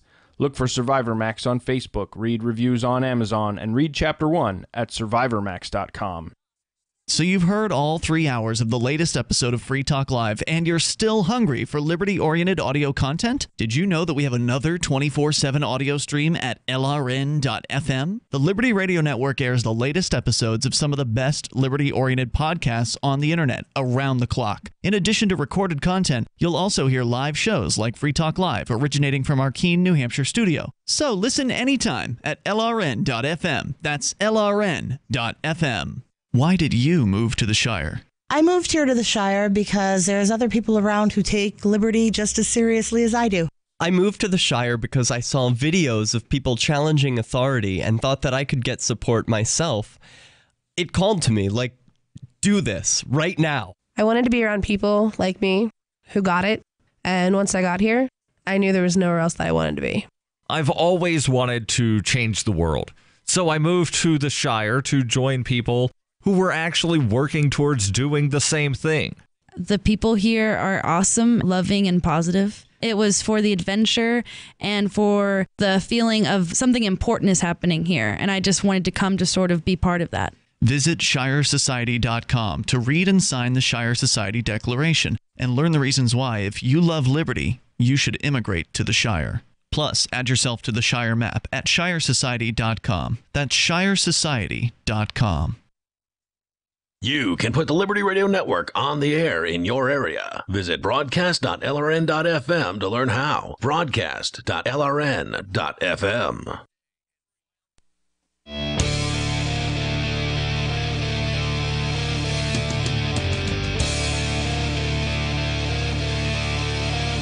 Talk Live, dial in toll free and bring up whatever you want to discuss. Our number here is 855-450, free like freedom, 855-450-3733. Coming up in February, we're going to be back. I'm excited about it at Anarchapulco. It's for you, Mark, what, the third time?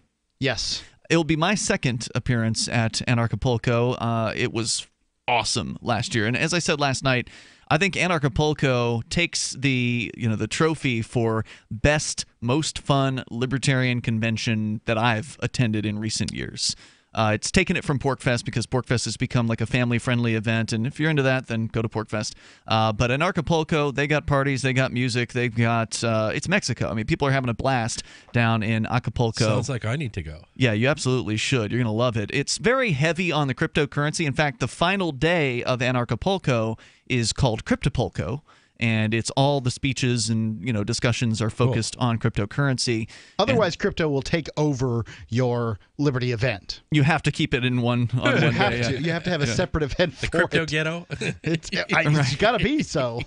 Big name speakers: G. Edward Griffin, Jeffrey Tucker, Roger Ver, Larkin Rose, Jeff Berwick. It's his festival, by the way. Bruce Fenton, Brett Venant, Julia Taransky, Dana Martin, Juan Galt, Adam Kokesh, Kerry Wedler, Bit Yedlika, Sterling Luxan, and more. Plus, live music from Jordan Page, Backwards, Rob Hustle, and more. You go to anarchapulco.com to get registered for the event. It's happening at the Princess Resort, so they're moving it to a new location. It's been at a different location every year. Now, this is a related one, though. The resort that we were at this year is a sister resort of the Princess. The Princess, I believe I visited briefly at the last one, and it was incredible. February 15th through the 18th, that's when it's happening. But that's not the only thing going on during that time frame. They also have some additional things you could get into if you wanted. I think Laura and I might be going to the Health and Wellness event. The Health and Wellness Retreat. There's an Amazonian ceremony, Change Media University with Luke Radowski. You can go to anarchapulco.com, get registered there. The tickets are very reasonable on the prices. And Mark, did the code start working yet that you told me about? Yeah, FTL. Oh, it's FTL now? Because you had told me Free Talk Live. Yeah, I don't use that. So FTL. Code FTL. And what does that get you? Shoot. Did you tell me 10%? That's what I thought it was. That's what was coming off the top of my head, but I don't have it sitting here. You're going to check that. You're going to let us know.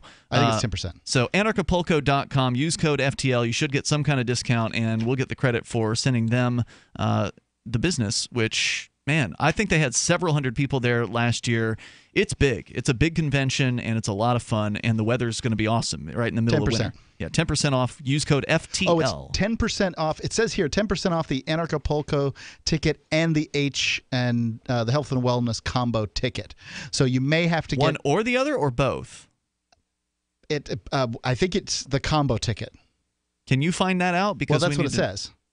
Okay, so you have to get the combo ticket if you want to get the discount? As I understand it. Early bird special is over, my friend. Is it? Okay. I mean, it just, we missed out on that. This is 2 months away. Yeah, so Okay. I want to double confirm that, though, because you don't sound too sure about it.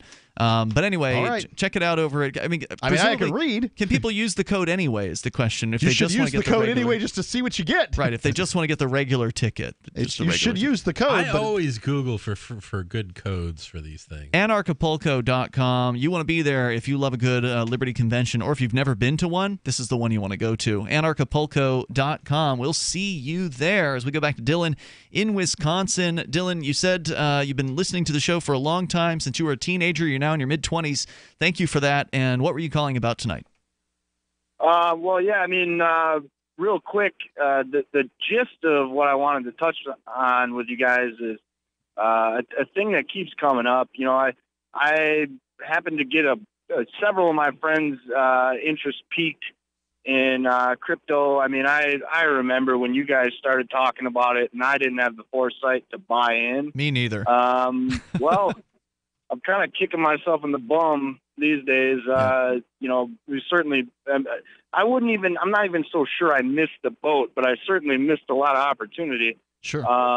However, the question that keeps coming up that I get hung up on is, what happens when there's no dollars to compare this thing to? How do you price a gallon of milk or whatever? Good question. And I just never seem to have any good answers for that. So well, that's a long way off. And presumably, if Bitcoin were to be able to actually defeat the dollar and wipe out the government and wipe out fiat currency entirely, then I think that's a bridge we just have to cross when we came to it. People used to ask this question about gold. And the answer always was that you would have prices denominated in grams of gold.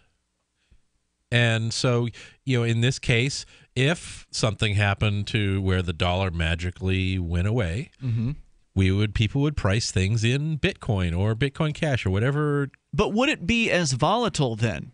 At that time. That's the interesting thing. People say that's the reason you don't want to price things in Bitcoin today, because it's insane. It is insane. And that's because the level of acceptance still isn't that big. It allows people with large amounts of capital to really manipulate the Bitcoin market. That's why we see all that volatility, as well as the exuberance about of people adopting it. But once you have mass adoption, there's this effect that happens in markets where you naturally arrive at natural stability. Equilibrium or whatever. And so you have so many people buying and selling it that it's impossible for any one person to manipulate it. I see. And so you're going to reach a much more natural level of price stability. And, you know, we see that with dollars, okay? The value of the dollar goes up and down, but we don't really notice it because everything we have is priced in dollars, and only maybe 5 or 10% of the economy is really dependent on export. The fluctuations. Yeah. You know, CVS doesn't change the price of, all the acne cream every time the U.S. dollar goes up against the yen. Yeah, and they factor in expecting some kind of that volatility. But over time, they do change the prices. It does change. I just bought a Subway sandwich tonight for my dinner, and the last time I ordered this sandwich was half a year ago or something like that. $5 foot long? A year ago. It's a $6.29 foot long. Indeed it is, yeah. Well, I mean, I remember buying rubbing alcohol when I was in high school to put on my greasy little face, and you paid 99 cents. I was at... Well, it's cheaper now because manufacturing and efficiencies and all that. 25 cents, and those are current dollars. Yeah. So, I mean, it's a tenth, a 15th of what it was. Yeah. So, well, some things it's the market, it's the manufacturing, the competition that drives price down, even though the value of the dollar is also lowering over time. Go ahead, Dylan. Yeah, I mean, that's kind of the general answer that I've had is that, hey, we have a dollar right now, and, that wasn't based against anything. It was just, supply and demand situation. And, sure. I don't know how much supply there is. That's up in the air, but, there's certainly a demand. And I think something like crypto is an amazing thing, but I think part of it, and this is where I've fallen short, is I remember once upon a time you guys were talking about a book called I forget exactly what it's called. It was Ludwig von Mises, maybe like Theory on Money or something like that. I don't know. Well, anyway, it was. I thought I heard about it via you guys, or I might have heard it somewhere else. But anyway, I think that I'm just maybe lacking in a little bit of an understanding on the theory of how things are, valued and how evaluation happens, I guess. Well, I mean, generally, as far as prices are concerned, a lot of times it's what the thing costs. It's a factor in how you end up pricing it in the market. Ultimately, that's not the deciding factor. Sometimes you got to lower a price below cost in order to move a product off a shelf. The market clearing price. Yeah, but generally, if you're paying X to create the product, you want to hope to get at least X back for that product plus something on top for your efforts. And if everybody is paying Bitcoin in a world where everything's done in Bitcoin Right, and milk your is wholesaler- produced in a Bitcoin environment and whatever, If the people providing you with the raw materials are accepting Bitcoin, and the wholesalers are accepting Bitcoin, and the truckers employees. are accepting Bitcoin, and the employees are accepting Bitcoin, it'll be easy to calculate products if there's no more dollars and things like that out there. And because of the stability that you're talking about, Mike, if you've got wide acceptance. Dylan, thanks for the call. Great question tonight. Appreciate hearing from you. The toll-free number here is 855-450-FREE, but we're a long ways off from that right now. Whether you share content as a curator or produce it as a creator, the source of your advertising revenue is often limited by intermediaries like YouTube. What if there was a way to connect content creators directly with advertisers, decentralizing attention-based market advertising transactions and putting the control back into the hands of content owners?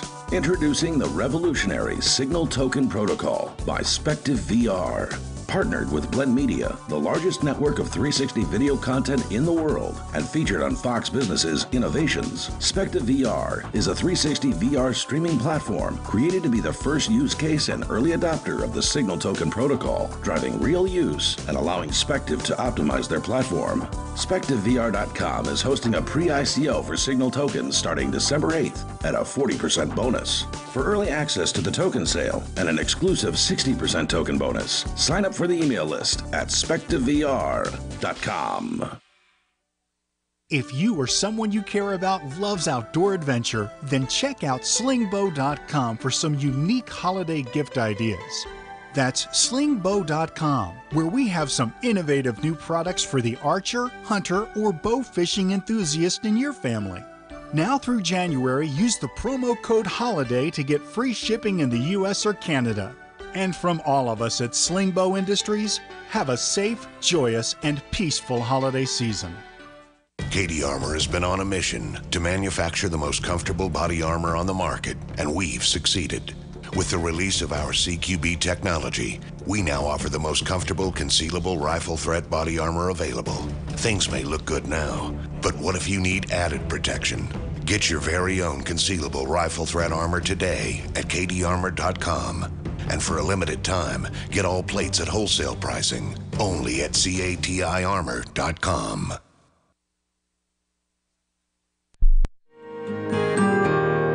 So the protection of life, liberty, and property is what the Free State Project is all about. But it's an effort to move 20,000 people who understand. It's about demonstrating to the entire country that, yeah, we can have a free market, a truly free market. Making it just a freer, great place to live.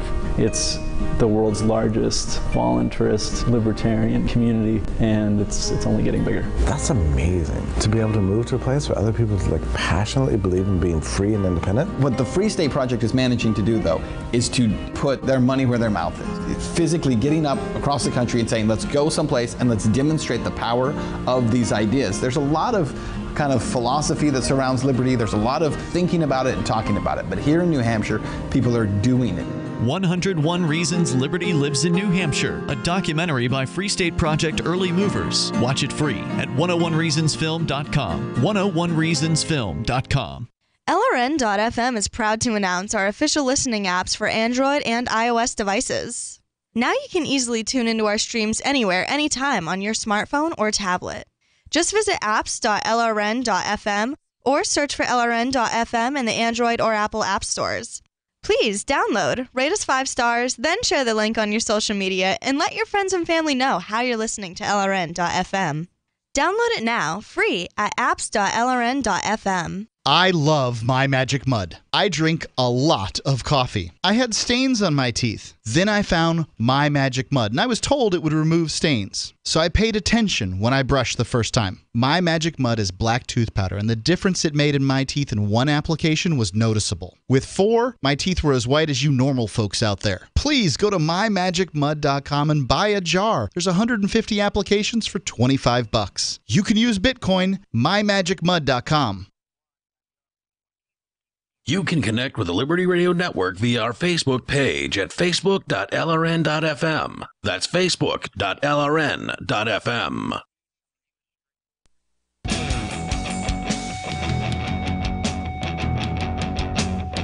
Free Talk Live. Dial toll free, join us on the radio, and take control of the airwaves. You can bring up whatever's on your mind. Our number is 855-450-FREE if you want to join us here. 855-450-3733.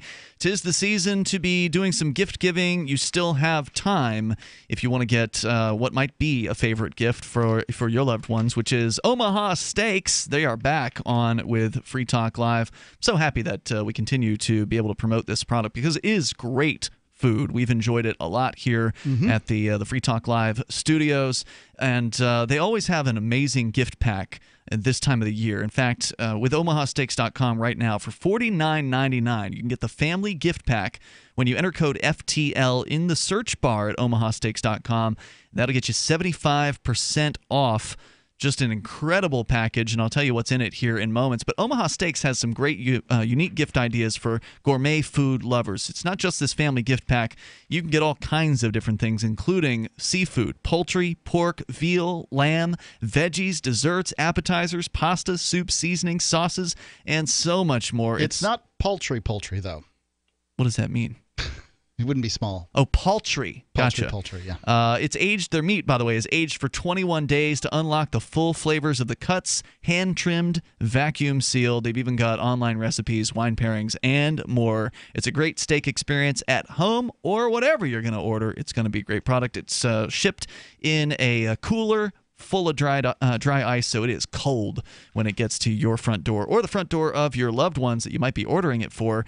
What you can do is go to omahasteaks.com to get this savings. For less than $50, you'll receive the following: 2 filet mignons, 2 top sirloins, 2 boneless pork chops, 4 boneless chicken breasts, 4 kielbasa sausages, 4 burgers, 4 potatoes au gratin, 4 caramel apple tartlets, 1 Omaha Steak seasoning packet, and they'll throw in an additional 4 additional kielbasa sausages for free. You go to omahasteaks.com, use code FTL to get that 75% off. Again, that code goes into the search bar to get the deal, and it's guaranteed to be a hit this holiday season at omahasteaks.com with code FTL, like Free Talk Live, as we go to Gene in Tennessee, watching us on YouTube at cam.freetalklive.com. Hello, Gene.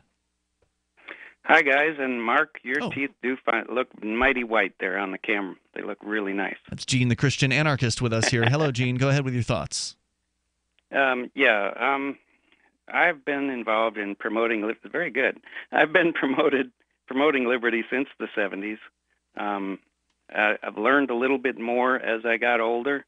I've learned. I basically rolled from being libertarian over to anarchist, which some people have different names for, but basically rejecting all authority of men. And I've seen the American people over those years, and there's been a change, and it's not a good change. The change that I've seen, and the reason that I think everybody is so afraid or so distant from the liberty message, and they just don't get it anymore, is because of fear. Fear has taken over this country. It's actually a sickness. I think it's a mental illness that's gone. It's promoted from birth to death right now. Everything is about fear. Sure, that's how the government keeps its control. Right, but it wasn't quite this way back, 20, 30, 40, 50 years ago. Why do you think that is? It's propaganda. It's because of the education system and because the government is controlled. They've controlled what everybody is ingesting through the news media, everything else, and the fear has become an epidemic to where liberty doesn't have a chance to grab a hold because people are afraid of liberty. They're actually afraid of being free. They're afraid of the consequences of not having somebody hold their hand every step of the way. They have so little margin to live their lives because so much is taken from them from taxation and regulation. That I tell you, I don't even recognize this planet anymore. If there was a way to go live on Mars or something, I'd probably take it, because this is not the planet that I grew up in. People were not this afraid of every single thing under the sun. Well, the good news is you don't have to go all the way to Mars. If you're a libertarian or a voluntarist, you can just move to New Hampshire, where there are more people who are less afraid, that have gathered together in the same general area. Unfortunately, what we end up finding is that even among libertarians, most of them are afraid of a little bit of cold weather, and so they won't even come up here to join the best, most successful, most impressive, and amazing liberty migration and movement that we've seen in our lifetimes. I was talking to my son just a couple of days ago about how I was able, as a kid, to take my bicycle and go, significantly farther away from home than he has sort of gone as a 9-year-old. Yeah, And now you'll get arrested in some states for if you let your kids do that. He was really surprised by this. He just couldn't believe that I was going off and being unsupervised on a vehicle, essentially.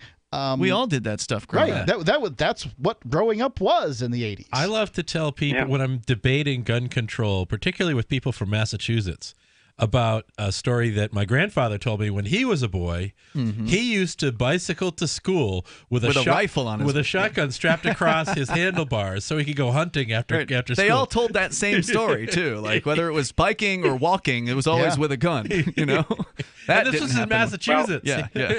And I did that also in the 60s in St. Paul, Minnesota, where I grew up. I grew up in the city of St. Paul. I didn't live on a farm. And in 8th grade, we had rifle club, and I would take my rifle one day a week on the city bus to my junior high school. My father used to do where that, too. we had a shooting range in the crawl space under the school. And amazing. My gun was only a 22 bolt action single shot. It wasn't a AR-15. You go to Guantanamo for that now. I mean, yes, I know. But I wanted to point out one more thing before we end here, and that is this nonsense. Part of this fear, and they're constantly finding new ways to scare people. Now it's sex. Everybody's afraid because my son is 23 years old. I fear for this kid, because now you put your hand on a girl's thigh and they're gonna send you to prison. I mean, this is just. This is some of the nonsense that makes me want to go live on Mars. I'm this rolls not into promoting sexual abuse in any way, shape, or form, Sure. but flirting and that's what it'll be trying called. to get to know a girl. It's just, how are you going to know a girl these days? We talked about this a lot on Monday night. Arranged marriages. That's where we need. It's the direction it's going. What's old is new again. Well, with the singularity, who needs breeding? We've got 7 billion people. That's what it's really coming down to, is that they want to make sex dirty. The best way to do that is to vilify the male. So, there you go. And ruin the fertility rate. So here's a point I made the other day on the Ron Paul forums, is that this is all happening. Girls, the women, want this protection from guys, and they're getting all uptight about it. At the same time, there's the rise of the sex robot.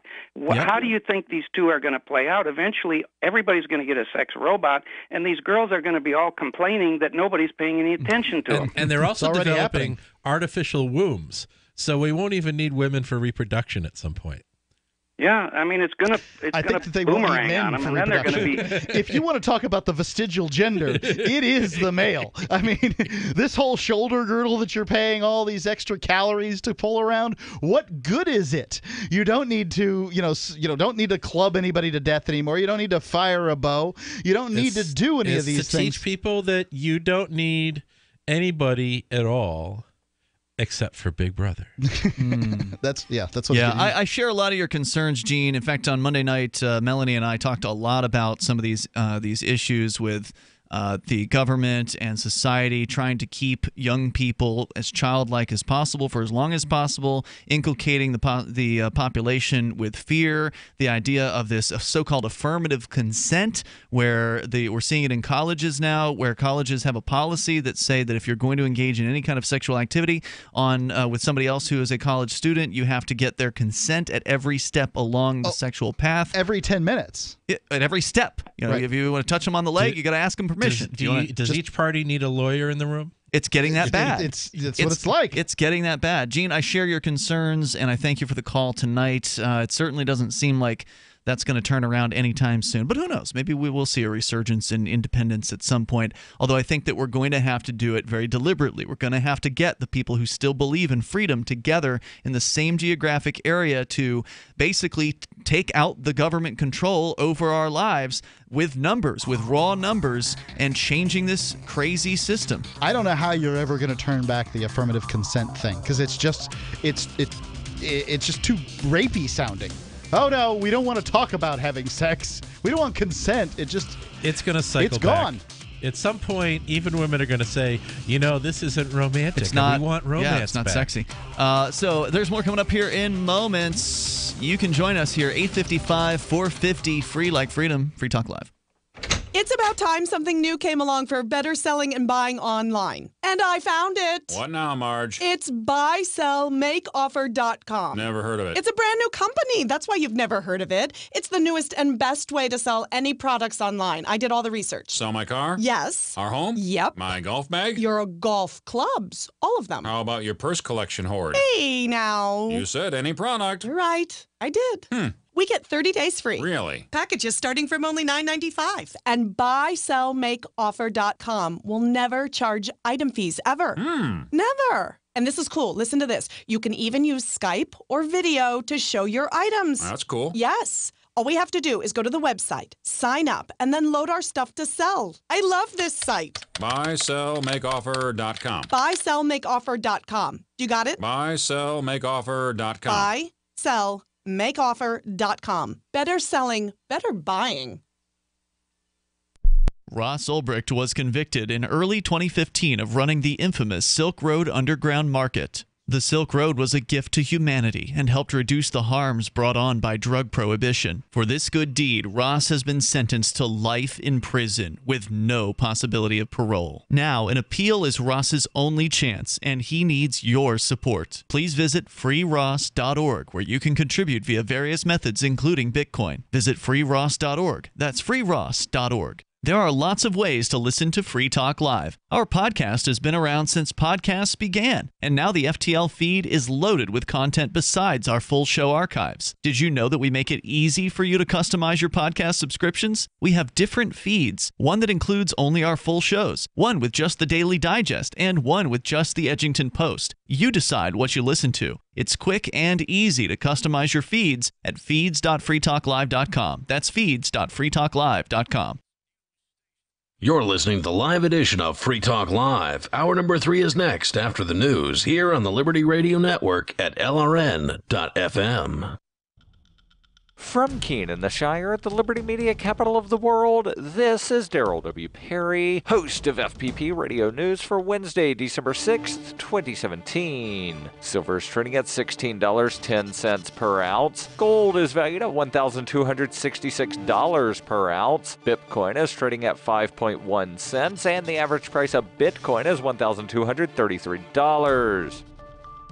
Antiwar.com reports fighting on the ground in Yemen's capital of Sana'a has slowed and shelling has all but stopped after several days of intense violence. Things aren't calm, however, as Saudi Arabian warplanes continue to pound the nation with their usual heavy pace. This is a problem both because of its exacerbating ongoing tensions in Sana'a, but also because it is preventing humanitarian aid being delivered into the area around the capital, where a Saudi naval blockade has caused mass starvation and a huge medical crisis from shortages of insulin and other vital medicines. Saudi airstrikes have been causing humanitarian problems in Yemen for a long time, but it's getting worse since the UN pushed for a ceasefire in the area on Monday. Indeed, UN officials say that 2 different Saudi strikes have landed near the UN compound in Sana'a since the Monday statement. The UN has reported 136,000 metric tons of food imported to Yemen recently, but even with that and a limited resumption of commercial imports, the food is far insufficient. North Yemen alone has some 15 million people dependent on food imports and only one port through which to import them.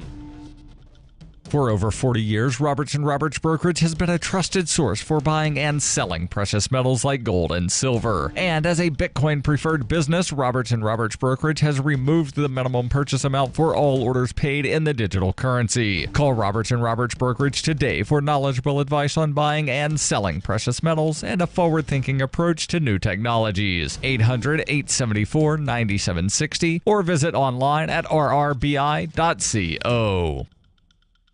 UPI reports UPS on Tuesday said customers should expect some delays this week as the delivery service struggles with an influx of holiday shipments. A spokesman for UPS said the company is adding 1 or 2 extra days to the length of time for some shipments. He said an influx of orders on Cyber Monday and the days after created a bubble of packages at some centers. He said the backlog should not cause UPS to miss any Christmas deadlines, saying the bubble has worked its way through the system and we expect everything to be back in line for our forecast by tomorrow. We have shifted more employees and other resources to these markets to address the Cyber Week surge and expect to have the issue resolved by midweek this week. UPS handles shipments for several major online retailers, including Amazon, Walmart, and Macy's. Cyber Monday sales this year set a new record of $6.6 billion, up 17% over 2016. You can support FPP Radio by joining the Fans program. Fans are friends, allies, and numerous supporters. Fans help FPP afford to produce more original content. You can join the Fans program for as little as $1 per month through Patreon and get perks like ad-free versions of FPP Radio News and Peace, Love, Liberty Radio. To learn more or to join the Fans program, visit fans.fppradio.com. That's fans.fppradio.com.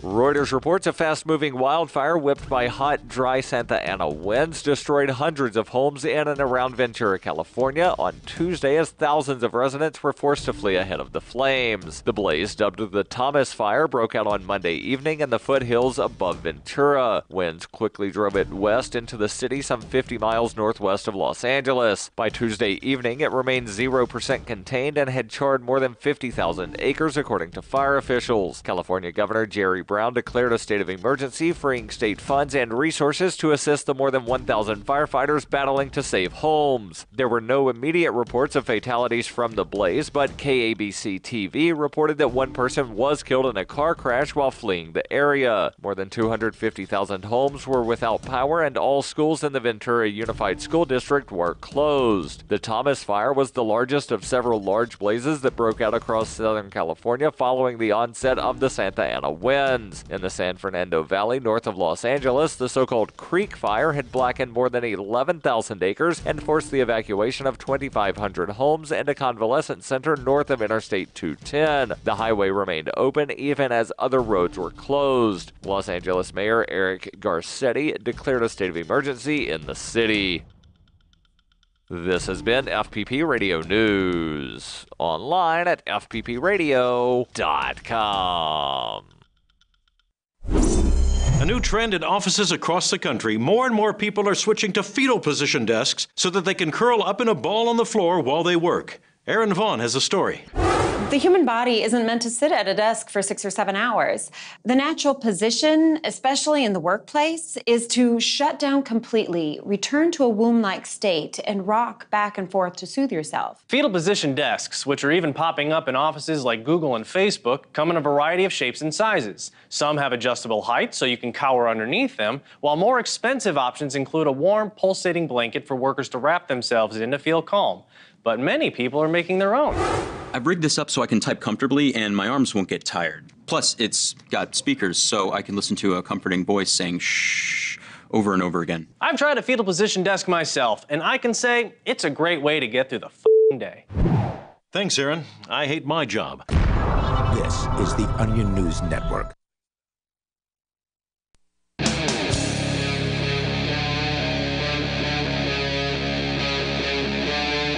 Free Talk Live.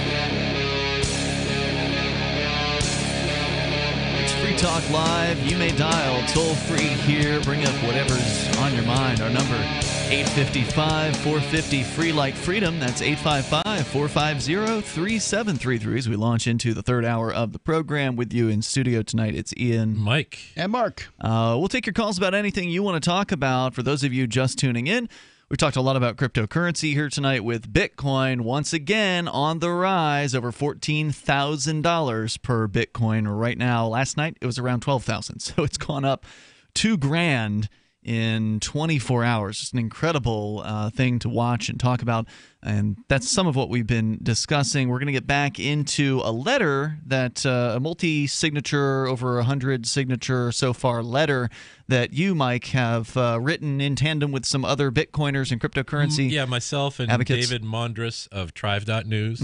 We're the main authors, and it's addressed to a guy named Stiglitz. He's an economist. We read an article about this Stiglitz character a couple weeks ago on the show where he was on the attack against Bitcoin, against cryptocurrency. He wants to outlaw it.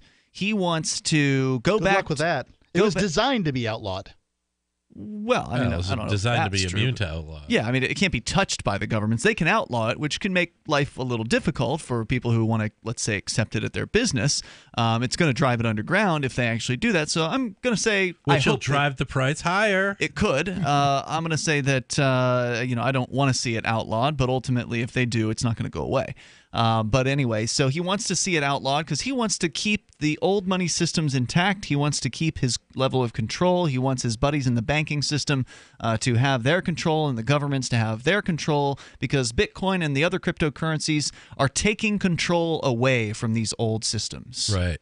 Anyway, let's continue with your letter here. So we didn't finish it. We were talking about how great the new system of cryptocurrency is. It says we're at the forefront of a fundamental change of society that disrupts, transforms, and transcends the imaginary limits that your draconian regulations have imposed on the world, and our system creates a life of abundance, bounty, brilliance, and boundless expansion based on the spontaneous organization of free markets and free men and women. Right. All you have to know is, when you're talking about the Federal Reserve and the money and the fiat money system as it is created today, is that money is created through banks. Like, that's all you have to know, is that bankers get their hands on the free money first. That's right. And they always take a cut of the action. Of course they do. Yeah, and now it is spontaneous because anybody who wants to can go and create their own cryptocurrency. There's now over 1,300 cryptocurrencies that are active over at coinmarketcap.com. For all kinds of purposes, even. Not just most money. of them aren't worth talking about, but they're there. There's a lot of innovative uses for them. Not all 1,300 for sure. And sometimes they come up out of the woodwork and surprise people, like IOTA, for instance, which is some people surprise you. Huh? Didn't surprise you. Yeah, it did. You were ready. I didn't know anything about it until it popped into the top 10 over the summertime. I'm like, well, what's this? And I looked at it and like, oh, that's pretty cool. Yeah, I was watching it from the start. It was very interesting what they're doing with IOTA. Yeah, I didn't know anything about it until it just happened to pop into the top 10. It's about essentially monetizing the Internet of Things. But now it's number 4. Yeah. It has bumped Ripple down, which has long time. Ripple been like number 3 or number 4 for a long time, and it has knocked it out over the last week. It's just shot up ever since there was news that IOTA is teaming up with Microsoft for some kind of Internet of Things deal that they have. That's a really good company to partnership with on that. No doubt. Although the price has taken a bit of a tumble today, it's down to $3.82 per million IOTA, which is the way you buy these things. If you get an IOTA on a marketplace, you're actually getting 1 million of them for $3.82, because these are supposed to be very, very small currency. It doesn't cost anything to make transaction. Correct. There's no fee to send the IOTA. And that's what attracted you in the first place. Now, I'm sure there's weaknesses to it, and I've heard people criticizing it. I just don't really understand enough about it to really understand the criticisms of it. But there has to be some downsides to it. I just don't know exactly what they are. It's not a very mature technology. No, today. it's beta, basically. It's in a beta form. Well, it's new. Yeah. So it'll get worked out. But yeah, so we were talking about the the idea that these things can just be created. Nobody has to ask anyone's permission to do this stuff, and that's so amazing because the old money system, there's gatekeepers everywhere. You can't just and not just in money. There are so many things in this world that can be made better with a blockchain technology. Blockchain being the technology behind Bitcoin and many of its imitators out there, which is essentially in most cases a public ledger, but some of them aren't so public. Like there's privacy coins like Zcash and Monero, for instance. So they're not all the same, but blockchains. Monero is still a public ledger, but it's encrypted, so it's a lot easier to maintain your anonymity. I see. Okay. But anyway, go on with your letter. So we said, with free markets and free women, we can remake the world. Free women? As free women. Okay. As we can remake the world as we envision it to be. You won't be the first or the last to call for banning Bitcoin. It's been attempted many times in several places, largely in areas much more oppressive than the U.S. With tens of thousands of miners across the planet all working together to maintain the sanctity and immutability of Bitcoin blockchain and a massive network of active enthusiasts growing larger every day, it's simply impossible to thwart us or demolish our system. While we're continuing to develop and enjoy our beautiful new system. Hey now. Based on individual sovereignty, transparency, entrepreneurship, and personal responsibility, we welcome you to join us. We have cookies. Indeed we do. So, yeah, there you go, Stiglitz. He's going to die before any of this really happens anyway. This letter is going to be going up online. It's not yet there? Not yet there. It should have been. I'm not sure why. Where will it be hosted? It should be on trive.news, but it might be someplace else. All right. I will get a link and post it on the Shire forum. Excellent. And so anybody will be able to sign it that wishes to. So we can get a movement going of telling Stiglitz where to get his cookies. Stiglitz. So anyway, I think we've talked a lot about crypto tonight. Let's get back into a different issue. It's kind of come back around to this discussion we were having in the end of the last hour about fear.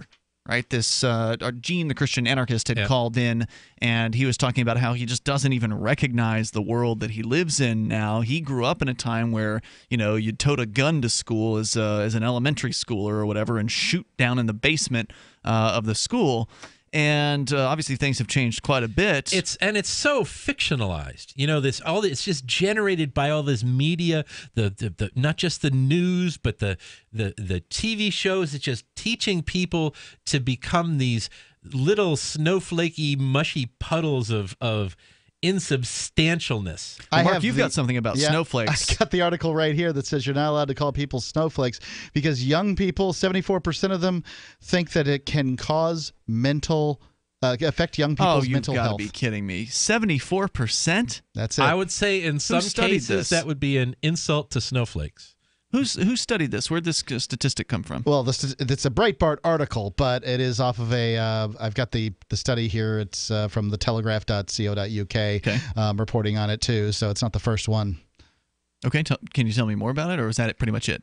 It basically is the laughable notion that people that people that we're saying can't handle being called snowflakes say that they can't handle being called snowflakes.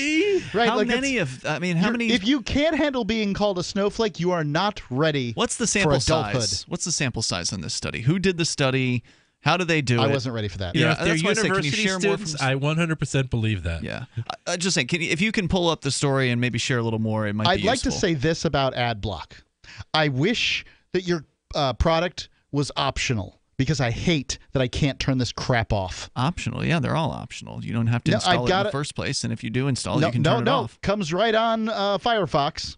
Really? They include it these days? Yep. And I've never tried to put this thing on, and it blocks every website because of it. I've got one called AdBlock Plus, Mark, that I can just click on the little icon and disable it for every website. Oh, now I got to pay extra for AdBlock Plus? I've never paid a dime for AdBlock.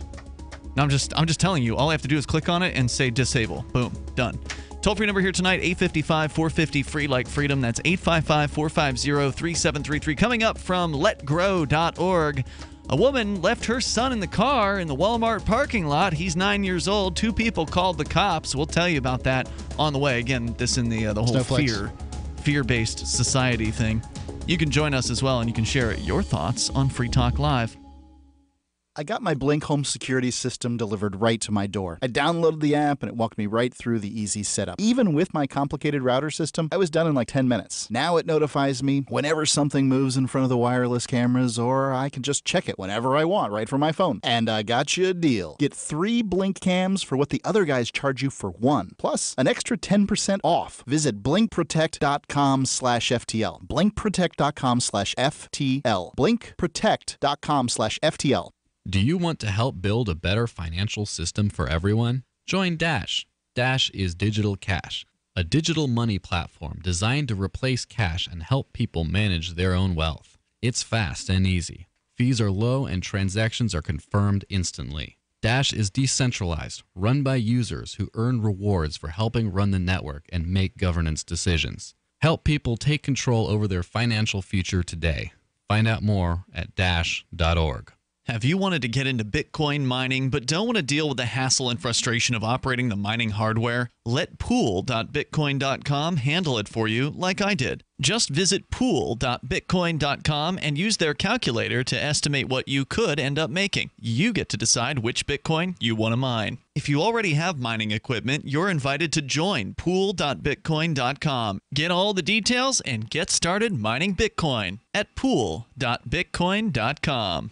Shop online and support Free Talk Live. Every purchase you make at shop.freetalklive.com helps spread a message of liberty. From shop.freetalklive.com, you can shop at places like Walmart, Newegg, Amazon UK, Amazon Canada, Omaha Steaks, HostGator, and more. Plus, you can get discounts on web hosting, legal documents, or pretty much anything using saveatpurse.com. Just bookmark the link and help Free Talk Live while shopping online. Thank you for shopping with shop.freetalklive.com.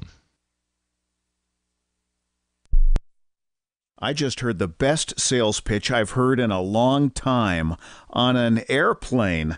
The flight attendant announced, "If you paid more than $75 for your round-trip ticket, you overpaid." This is brilliant because everybody on the flight paid more, and I was struck by how all the road warriors stopped typing and reading and working and looked up. The announcement invited us to apply for the airline's credit card, and the sign-up bonus, enough frequent flyer miles for a free round trip. Talk about turning lemons into lemonade. With some banks offering free credit cards, $75 is an outrage for an annual fee, but a bargain for airline tickets. For more tips on communicating more effectively, hit survivalspeech.com, where you can see how I got the CEO of another major airline to shower me with freebies.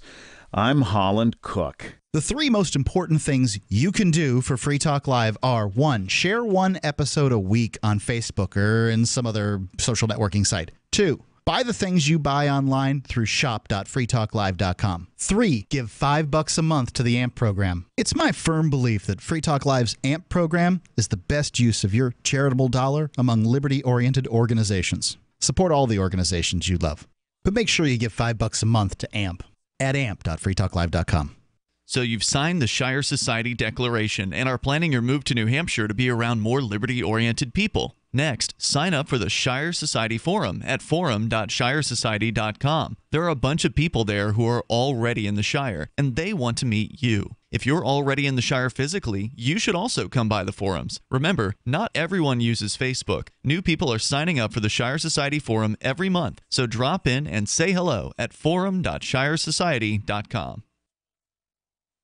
While our satellite channel is free to listen to, it's not free for us. You can help us cover our satellite costs with the chip-in on the right side of the page at lrn.fm.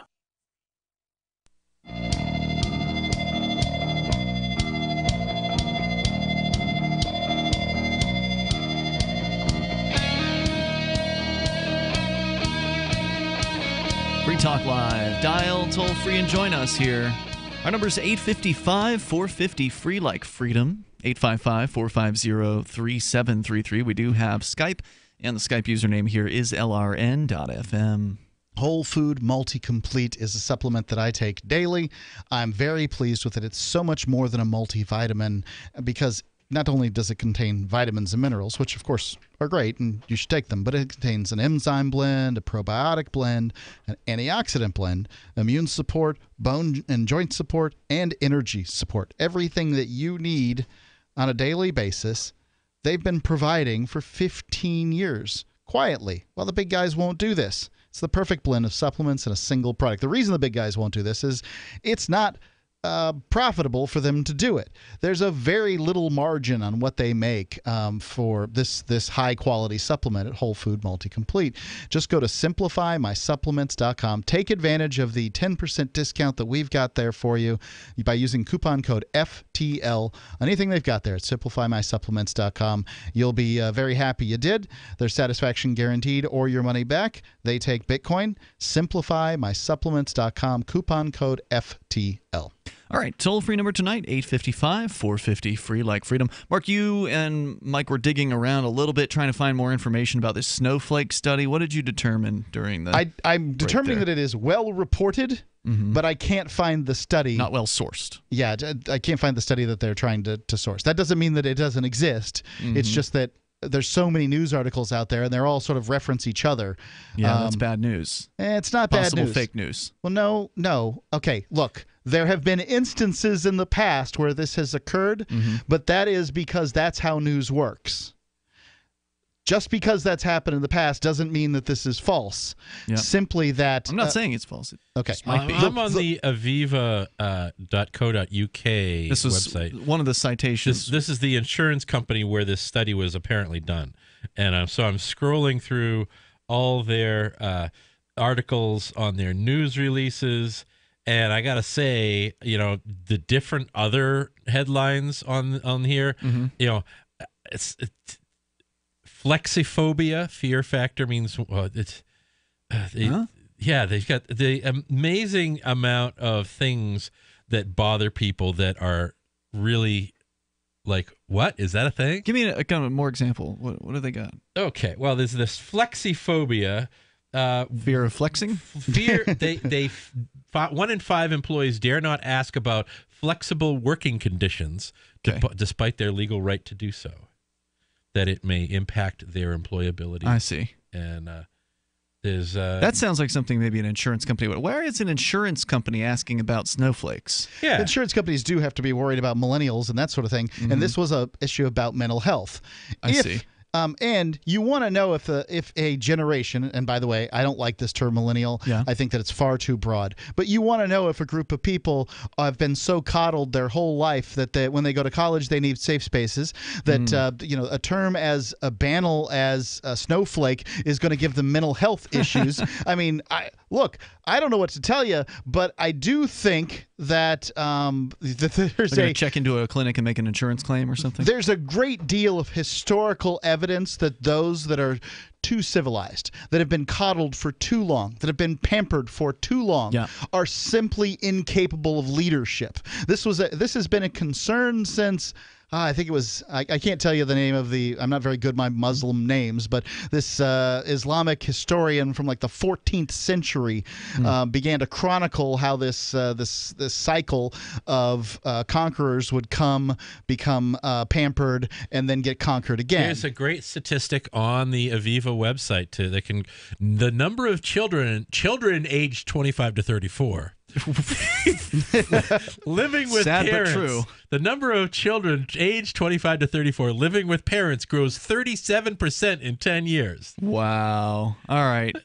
So speaking of children, here's a story about a real child, a 9-year-old left in the car at Walmart from letgrow.org. And for those that may not be familiar with this website, this is the site that Lenore Skenazy, who was previously associated with Free Range Kids, she is now blogging on. So this is her new site. Anyway, headline, my son was reading in the car in the Walmart parking lot. 2 people called the cops. Dear Let Grow. And by the way, the author of the article says, I get a letter like this about once a month. Quote, Dear Let Grow. I've enjoyed your blog, Twitter feed, and reading your book over the past few years. They've helped me loosen up a little in most everything with my kids. Case in point, today, my wife and I drove an hour from our smallish Minnesotan town to Sioux Falls, South Dakota to do some shopping. Is it the big city? I guess. After a few stores, we decided to stop at Walmart and gave some of our kids the choice. Come into the store or stay in the car and read. My 9-year-old opted to read on this pleasant 59-degree afternoon. My wife and I looked around the store with our other kids, 11, 7, 5, and of course our 2-year-old. At some point, our 5-year-old got tired, so we asked our 11-year-old to take her out to the car while we shopped for another 15 minutes. As my wife went to covertly purchase a few items for our kids, I went to the car with the last... Christmas time, Right, with the last 2 kids. As I arrived there, a whole 30 feet from the front entrance, I found a police officer speaking with my kids who were seated quietly in the car, with my 9-year-old reading and my 11-year-old reading to his 5-year-old sister. The cop asked if I'd left them unattended, and I explained that 2 of them came out a few minutes ago and that the middle one had waited in the car. First off, don't answer questions. Right. First off, these teach your police kids officers not to answer questions. These police officers are millennials themselves. Am I being detained? The cop very politely told me that a few people had called to report kids left in the car, and someone mentioned that my son had opened the car door and waved to people from our church, it turns out. I explained that my kids know how to conduct themselves and were safe.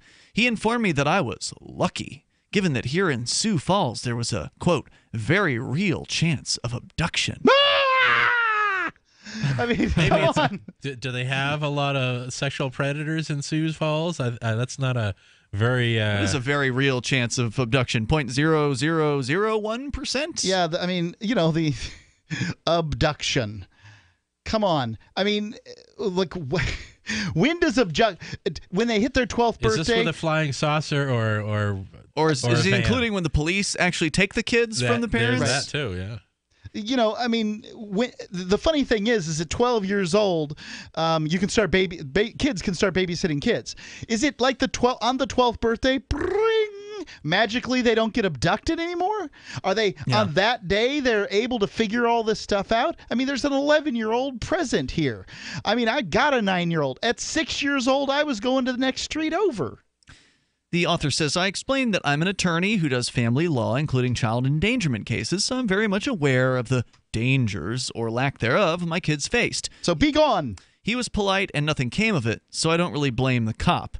But who in their right mind sees my 9-year-old reading in the car and calls the cops? Hold on. What cop in their right mind sees a 9-year-old reading in a car and decides to lecture an adult on it? Well... They all do. They were letting the child read. That's the offense right there. You can't have your kids reading. There's more coming up here in moments. The toll-free number is 855-450-FREE like freedom. That's 855-450-3733. A little more from the story. We'll share it with you. And if you're the kind of person who would call the cops, we'd want to hear from you. You can dial in toll-free here and join us. This is Free Talk Live. Fully cooked, ready-to-eat bacon. I'm talking thick, meaty, center-cut presidential bacon. Savory and delicious. I buy some, I use some, I store some. Awesome. No refrigeration needed with a 10-year shelf life. NASA-packed technology. Bacon. Fully cooked, fully hydrated, ready to eat right from the packed bacon. Or warm and served. Life-saving, ready-to-eat bacon. 10-year shelf life bacon. Ships free at fullycookedbacon.com. Fullycookedbacon.com. Looking for that edge during those intimate moments? We see many ads for enhancement, but the side effects include death. At GCN Team, we should change the Healthy Body, Brain, and Heart Pack to the Healthy Libido Pack. The brain and heart are not the only organs that require a healthy vascular system. For proper blood flow at the right moment, go to GCNteam.com or call 877-878-4203. That's 877-878-4203. That's 877-878-4203. Free Talk Live. As long as the majority of people say that you can't smoke in public, or the majority of people say you can't have a windmill in your yard, or the majority of people say you can't wear your pants down around your butt, or the majority of people say that you can't contract to live with the person you want to live with, or the majority of the people say that you've got to pay for public schools. As long as the majority says it, it must be okay, because crowds have wisdom. Oh, come on. Nonsense. Crowds lynched people for being witches. There's so many instances in history where we acknowledge now that the majority was massively and horribly wrong. Yes. But why aren't we acknowledging it Look, we've had precedent for that. Why aren't we acknowledging it now in terms of how we decide how we're going to interact with each other? That look, maybe that's not a good way to figure out right and wrong.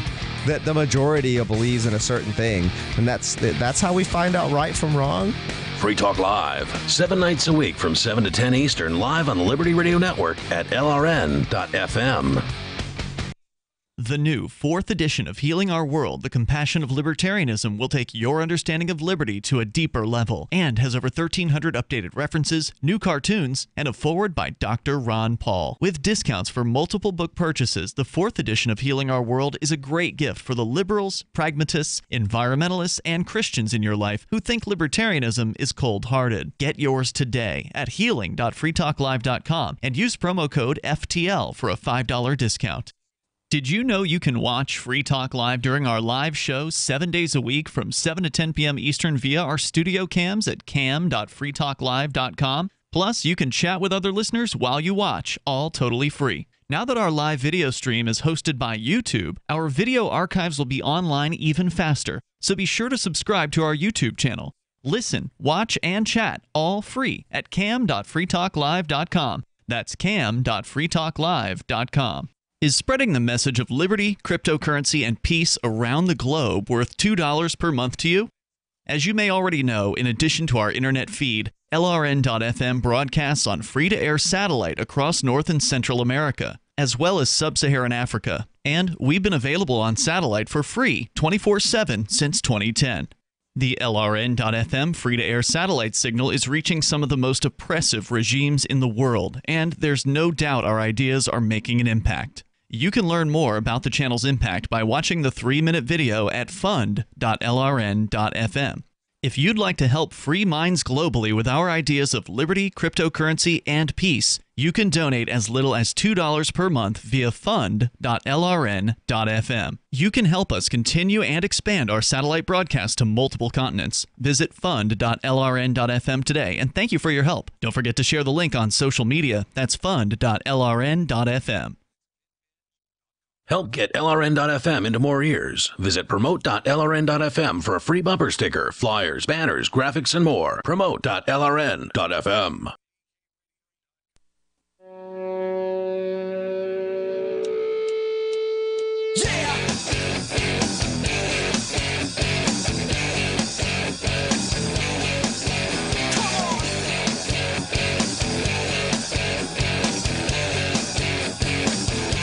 Talk Live. Dial in here. Bring up whatever's on your mind.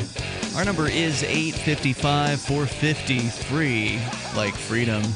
That's 855-450-3733. And Skype on in. It's Skype username, LRN.FM. With you in the studio tonight, it's Ian, Mike, and Mark. So we're talking about a letter to the editor over at letgrow.org, a website that's very similar to Free Range Kids.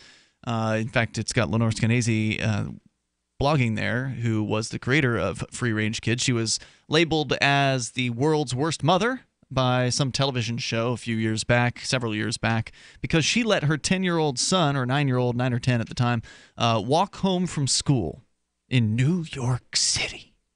New York City? Yeah. And people acted like, her son was going to be murdered or something like that. Yeah, they sure did. And she, is one of these people who actually believes in letting their kids go, when they're ready. Free-range parenting. Yeah, that's the idea. And so here's the letter that we're sharing with you is from a mother and father who allowed their 9-year-old son to sit in the van outside, or the car or whatever, outside of a Walmart on a 59-degree day and read a book in the car. And then when they came out of the store, they found a police officer standing there questioning their kids, because the other couple of their kids had come out from the store to go to the car while they were in there shopping. Right, and this is a 9-year-old in a car where they can control the locking mechanisms. Your son's 9, right? Right, my son's 9, and this gives me the insight to know that, no, this is ridiculous. You can't leave a 9-year-old in a car to read? I mean, my wife... He didn't arrest them. But he had a talking with when them. I was 10 growing up in Lebanon, I used to get put in detention all the time. Mm-hmm. And, just a terrible year for me. But anyways, my mother got sick of picking me up And she says, "You're being punished by the school for a good reason, therefore you're walking home." Oh, how long was the walk home? It was 2 miles. Okay, not so bad. Well, not so bad in the fall. Sure. But in the winter, that's more so. A trek to Antarctica. Right. So did you start to get in less trouble at that point once you had to walk home? It didn't really help, no. But yeah, so nowadays she might be arrested for doing something like that. Oh, I don't know. Does that happen in New Hampshire as often as it does in like New York or California? I wouldn't say so, but I think we've seen some arrests like that for a lack of parental oversight. Well, there was this story in Keene where one of the Keene police officers actually smashed a window on a car because he thought there was a baby that was left in a car. I really feel this is unfair. This was a baby designed to look like a newborn. Right, it was a doll. It was a doll. Yeah, it was a doll. It was a doll. There's no doubt. But like you have an unresponsive, and it was supposed to be a very lifelike doll. This wasn't just the kind of you pick it up, its eyes open, you lay it back down, its eyes closed kind of baby. This was one of those babies designed to be like sort of filled with hot water to. So was it giving off steam or something? To look very, very lifelike. So what a surprise. A guy who couldn't get more than 4 feet from a lifeless baby then decides to smash the window in. I think that it's more of a testimony to the craftsmanship of the fake baby than it is really something about the Keene police officer. But I haven't heard any stories like parents getting arrested for letting their kids walk home in New Hampshire. I haven't heard those stories around. But I certainly read a couple in California. Yeah, they're normally coming out of the most arch-statist places like New York and California. This was Sioux Falls, South Dakota. This is the issue I have with the Sioux Falls police officer having the conversation. In the first place. The conversation is the prelude, because if he has 4 or 5 or 6 of these conversations, then he's going to start arresting people after that as he goes on, because it's normalized it until someone says, son, just don't. Just go back to your car with the silly little lights on the top. You know, that god-awful fashion statement of a car that you've got. Get back in there and go find crime. Well, New Hampshire Department of Safety Commissioner Sweeney said, "This sounds like a training issue." Well, in this case, I agree with what Mark said. If there was some level of pushback by these parents, but instead they're like, oh, yeah, we don't blame the cop. Well, no, what you need to do is train your kids not to talk to the police, because ultimately the cops are going to target people that they think they can push around, and certainly they can push around, young children and intimidate them. And influence them. The cop is a victim of the socialization that's going on right now anyway. The idea is, I don't know when it's going to be, but pretty soon a 17-year-old cannot be walked around without accompaniment. That boy will be taken and sold into sex slavery. So you're saying the cops are becoming snowflakes also? Oh, yeah. The police force full of snowflakes. And I meant that only in a mocking way, Mr. Policeman out there. I'll be fine driving home by myself today. I don't need your help. But yeah, training your kids to not talk to police, I think, is one of the most important things that you can do, because you don't want your kids inadvertently turning over information about you. You don't want them giving the cops information that could ultimately lead to your arrest and the possible breaking up or separation of you from your kids. Right. So if you're not talking to the police, then they're less likely to find a reason to arrest you for stuff. Anyway, a little bit more here from the letter to letgrow.org from the parents. They say, who in their right mind sees my 9-year-old reading in a car and calls the cops? If they were so concerned, why didn't they, I don't know, take 2 minutes and talk to my kid to see if he was okay? He wasn't crying. The weather was absolutely not a concern. This wasn't some dark alleyway or a baby forgotten in a back seat. Yet the police told me that 2 different calls came in. What's wrong with these people? Luckily, several years of reading your blog prepared me for such moments. Again, this is from letgrow.org. And the cop was nice, they claim. Long story short, thank you for your continued efforts to help parents and everyone else focus on the facts and not merely irrational fears fueled by social media and doom and gloom news reporting. Thanks to your work, my wife is loosening up even more and allowing our kids to remain at home alone together, except the 2-year-old, that is, but soon enough. Keep up the good work, from a Minnesota dad. To which the person who filed the article responded, quote, I'm glad you were prepared, but I'm constantly dismayed by busybodies who are eager to butt in, but apparently not at all eager to engage to make sure the kids are okay. I'm also so glad the cop was kind, even though he is totally wrong about abduction by a stranger being anywhere near likely. For your info, here are the actual stats on stranger abductions, which are rarer than rare. You would have to leave your child unattended for 750,000 years to make a kidnapping likely. And then she links to a Wall Street Journal article, which we can look at here in a moment. As for what makes busybodies such jerks, here's a piece on the fact that they confuse moral outrage, how dare you leave a child alone, with actual danger. Turns out the more outraged an onlooker is, the more danger they hallucinate. Oh, yeah. Not a surprise. So glad this annoying incident has not made you or your wife more determined to helicopter. You keep up the good work, from Lenore Skenazy. Let's go to Sarah in New Mexico. You're on Free Talk Live. Sarah, do you have a problem with kids being left alone in cars? Yes, I do, but, you know, I don't really know about that, but I don't have kids, so I don't have, like you know, we both decided not to have children, so it's not, like, really my concern. So you wouldn't call, if you saw a child in a car alone, you wouldn't snitch on the parents and call the cops? Yes, I would. You would. If it was really hot day, I would If call. it was hot. You know what I mean? Well, that's... This was Yeah, 57 if it was really degrees. hot. It was 59 degrees. 59 degrees. Well, you know what? If I looked like some kid was in danger, I would get involved. But Who knows what danger looks like? Some people think that being in a car by yourself is To dangerous. the government, your kid reading a book is danger. What were you calling about tonight, Sarah? Well, you know what? I would like to talk about a dangerous bridge, like a very poor construction in New Mexico. It was designed like 80 years ago with only just cars in mind. And I'm So it's sad. dangerous Maybe for I the thought- people walking across the bridge, is what you're saying. Right, that's correct. Gotcha. So, Well, what do you want to do about it? Have them build a whole new bridge?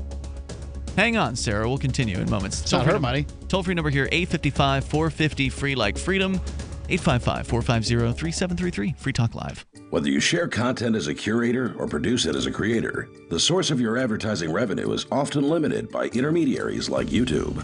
What if there was a way to connect content creators directly with advertisers, decentralizing attention-based market advertising transactions and putting the control back into the hands of content owners? Introducing the revolutionary Signal Token Protocol by Spective VR. Partnered with Blend Media, the largest network of 360 video content in the world, and featured on Fox Business's Innovations, Spective VR is a 360 VR streaming platform created to be the first use case and early adopter of the Signal Token Protocol, driving real use and allowing Spective to optimize their platform. SpectiveVR.com is hosting a pre-ICO for Signal tokens starting December 8th at a 40% bonus. For early access to the token sale and an exclusive 60% token bonus, sign up for the email list at SpectiveVR.com.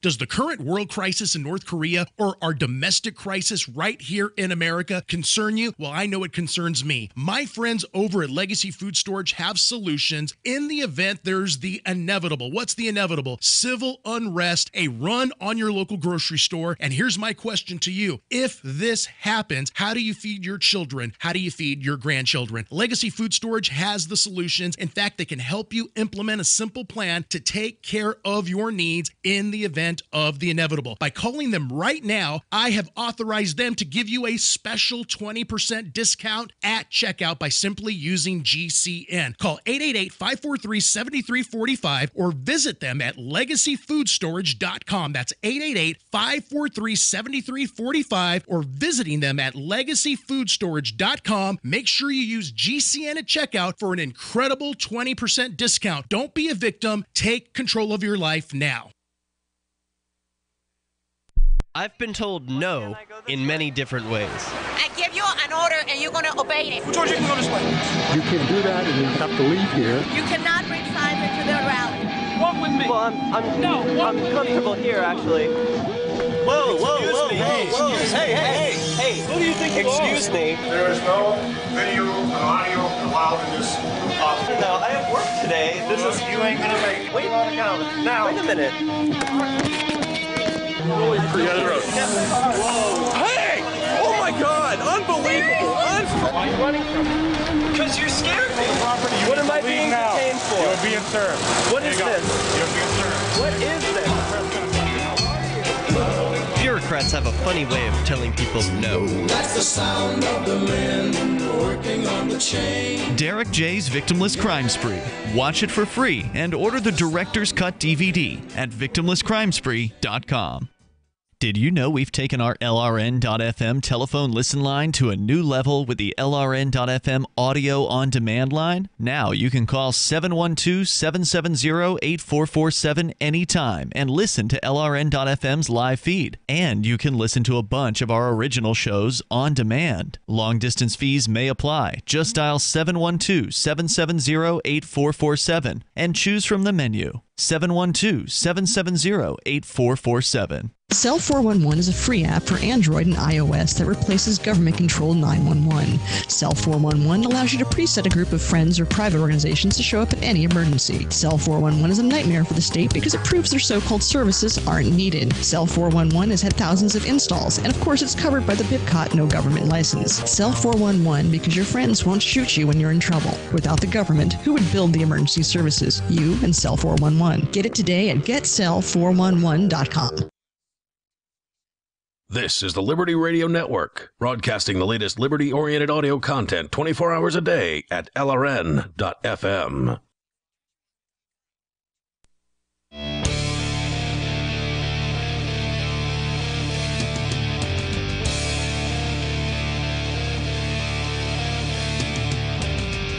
Free Talk Live, we got time for you if you want to get on the phones and join us here. Our toll-free number is 855-450-FREE, like freedom. That's 855-450-3733.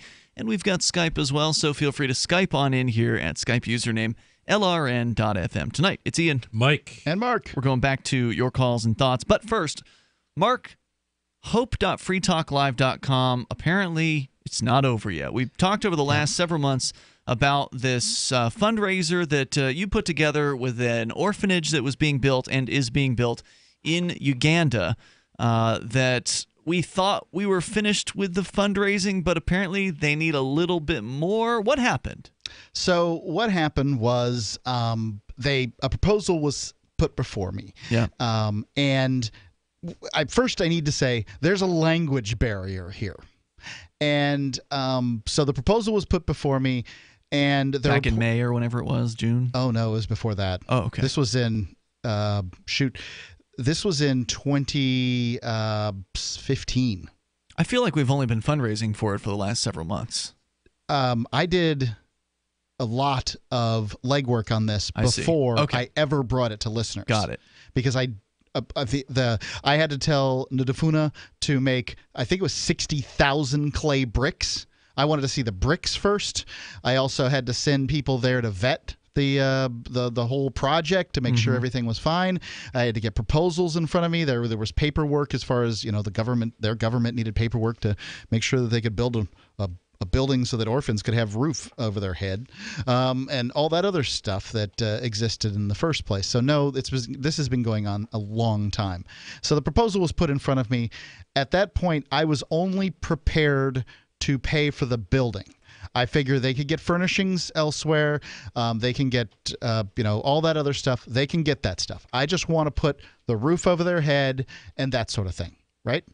And somewhere in the midst of this, they felt like they needed to go for a two-story building instead of a one-story building, and that makes a certain amount of sense, right? Like you don't have to put a foundation in. You just tack on some more walls, and there you are. So they put more bricks and everything like that. The number I had was for a one-story building, not a two-story building. So they never told me that this number that I had was, for this one-story building, and that they were going to run out of money or whatever. So they ran out of money. And so we thought it was over. We thought it was over. Not over. And it is not over, and we need to raise money for just a few more things. And look, hold on. Is it clear now, like with the communications, that this is going to be it, that they just can't keep coming back to keep asking for more? Because I don't, Right. I don't think that they're coming back to ask for more. it's clear they need. I don't think they had cost overruns here or anything like that. There was a fluctuation between the shilling and the dollar, but I don't think that really had anything to do with the Bitcoin and that sort of thing. So yes, the conversation has been had that this is the completion of the building, and this is going to complete the building. So, so how much more do they need? They need about $9,200. Okay. And there's matching going to be happening again. Yes. So I put together 4 matchers, including the Shire Free Church, essentially, you and I and our mission. And Roger Ver from Bitcoin.com, who wants it very, very clear that he believes that Bitcoin Cash is the proper currency to send over there. So we're going to be sending over in Bitcoin Cash because Bitcoin doesn't care about poor people, and if it did, it'd have lower transaction fees. Interesting. There's an argument for it, right? Yeah. I mean, they're not buying you're not buying a dead chicken at the marketplace in Jinja, Uganda with Bitcoin because the transaction fees off the chart. But Bitcoin Cash, you could do that. Dash, you could do that. So anyway, also Virgil Viduva. He's back from Cell 411. Get cell411.com. He didn't have a moment's hesitation when he wanted to come back. He wanted to come back to this project and that sort of thing. So now every dollar. Look, if you donated to this project and you felt like it was over and you feel like you've done what you needed to do to this project, I understand and I support you and I thank you. Thank you for what you gave. Sure. If you want to complete this project with me, or this add-on, this additional amount, I would, I've looked into this and I believe that what I'm telling you is accurate. That they need things like they need this for floor, veranda, inside doors, screen, paint, a few other things that they're looking for. That I've been watching this building all along and. Yes, this is legitimate, and if you give, it's going to go to the right place. So basically, you're looking to raise about $10,000, but you only need to get $2,000 of it from our listeners. That's correct. And then that'll be matched times 4. That's correct. Essentially. Right. So 4x. Basically, you donate $10, and then $40 more comes in on top of that. That's right. And how does one donate? And I've already gotten quite a bit of donations. Okay. How does one donate? You go to hope.freetalklive.com, and there are a whole variety of options. You can donate Bitcoin Cash, PayPal, Bitcoin, Dash, Ethereum's there. You could even do money orders if you want, but you got to let me know. A few other things that you want to do. Whatever it is you want to do, bam, it's there. Okay, cool. So hope.freetalklive.com. Does it still have the pictures and everything that it had before? I updated all the pictures for everybody so they can see the new building, what's gone on, how much progress there's been. It looks like a complete building, but it needs a few more things. They need $9,200 more. And just remember, they're building a big building that can house 40 kids for less than $40,000. It's pretty impressive. So, all right, let's. Did you have something to add? No, just I would like to say that I will match the last $100 raised from donors. Cool. Excellent. All right. Now that'll be a 5 times matching, at least on the last 100. Thank you, Mike, for that. Let's go to back to Sarah in New Mexico. You say there's an old bridge that was designed for cars, and you're worried about it. Sarah, go ahead. Well, yes, there's no bicycle path whatsoever, and there is a sidewalk like 2.5 feet wide, barely enough for one person to fit in just to walk, and then you have the cars. When you're facing, the cars are going behind you, so you can't even see the cars that are going behind you, so if they're texting or talking on their cell phone and they hit you, that's it. Yeah. There's no bicycle path, so the sidewalk is like not even 3 feet wide. So then when you're walking one way, you actually got the cars behind you. So, and then if there's a sidewalk in one part and you cross the street and then the sidewalk disappears and it starts on the other side. So do you want them to tear down an entire bridge and build a new one just so they can add wider sidewalks? Wider sidewalks and continue the sidewalks and put the bicycle Do you know how much a bridge costs? Maybe about $1.7 million. How did you get that number? Sounds well, low. You know what? They built that bridge. They built another one over San Mateo, over I-40, and they built another one on I-40 on Louisiana. And those only cost So then $1.7 million? Oh, you know what? It's cheaper than that airplane. No. $80 million. Is that what those bridges cost, or are you just pulling that number out of thin air? No, that's what it costs in San Mateo. Because that sounds cheap for a government construction project. Yeah, 1.7 million. 1.7 sounds like a small bridge. Sarah, thanks for the call tonight. Yeah, I mean, we live in New Hampshire where in a lot of places there aren't sidewalks at all. I mean, right here in this neighborhood where we're doing the show from, there's only one sidewalk across the street. There's not even a sidewalk on both sides of the street. So it's not that I don't support bike lanes and sidewalks and all those things. I think those things are great.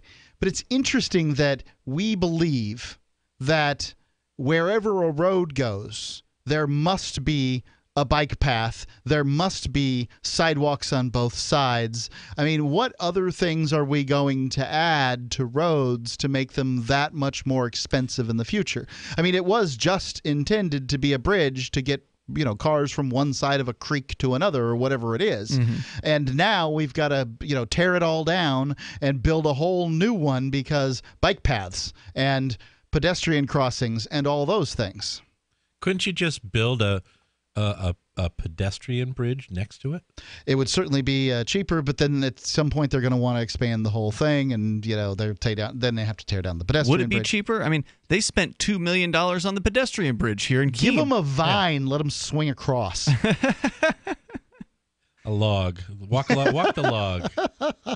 All right, so tomorrow night you can join us for more Free Talk Live between now and then. Mike, what's a good website for you? GalacticSystems.net. GalacticSystems.net. And you said you're on the Free Talk Live forums? Yes. What's your username there? Mike Laurie. Mike Laurie. You can check him out there. Mark, you're on those forums too, I believe. Medge FTL. So check it out over at forum.freetalklive.com. We'll see you tomorrow online in the meantime at freetalklive.com.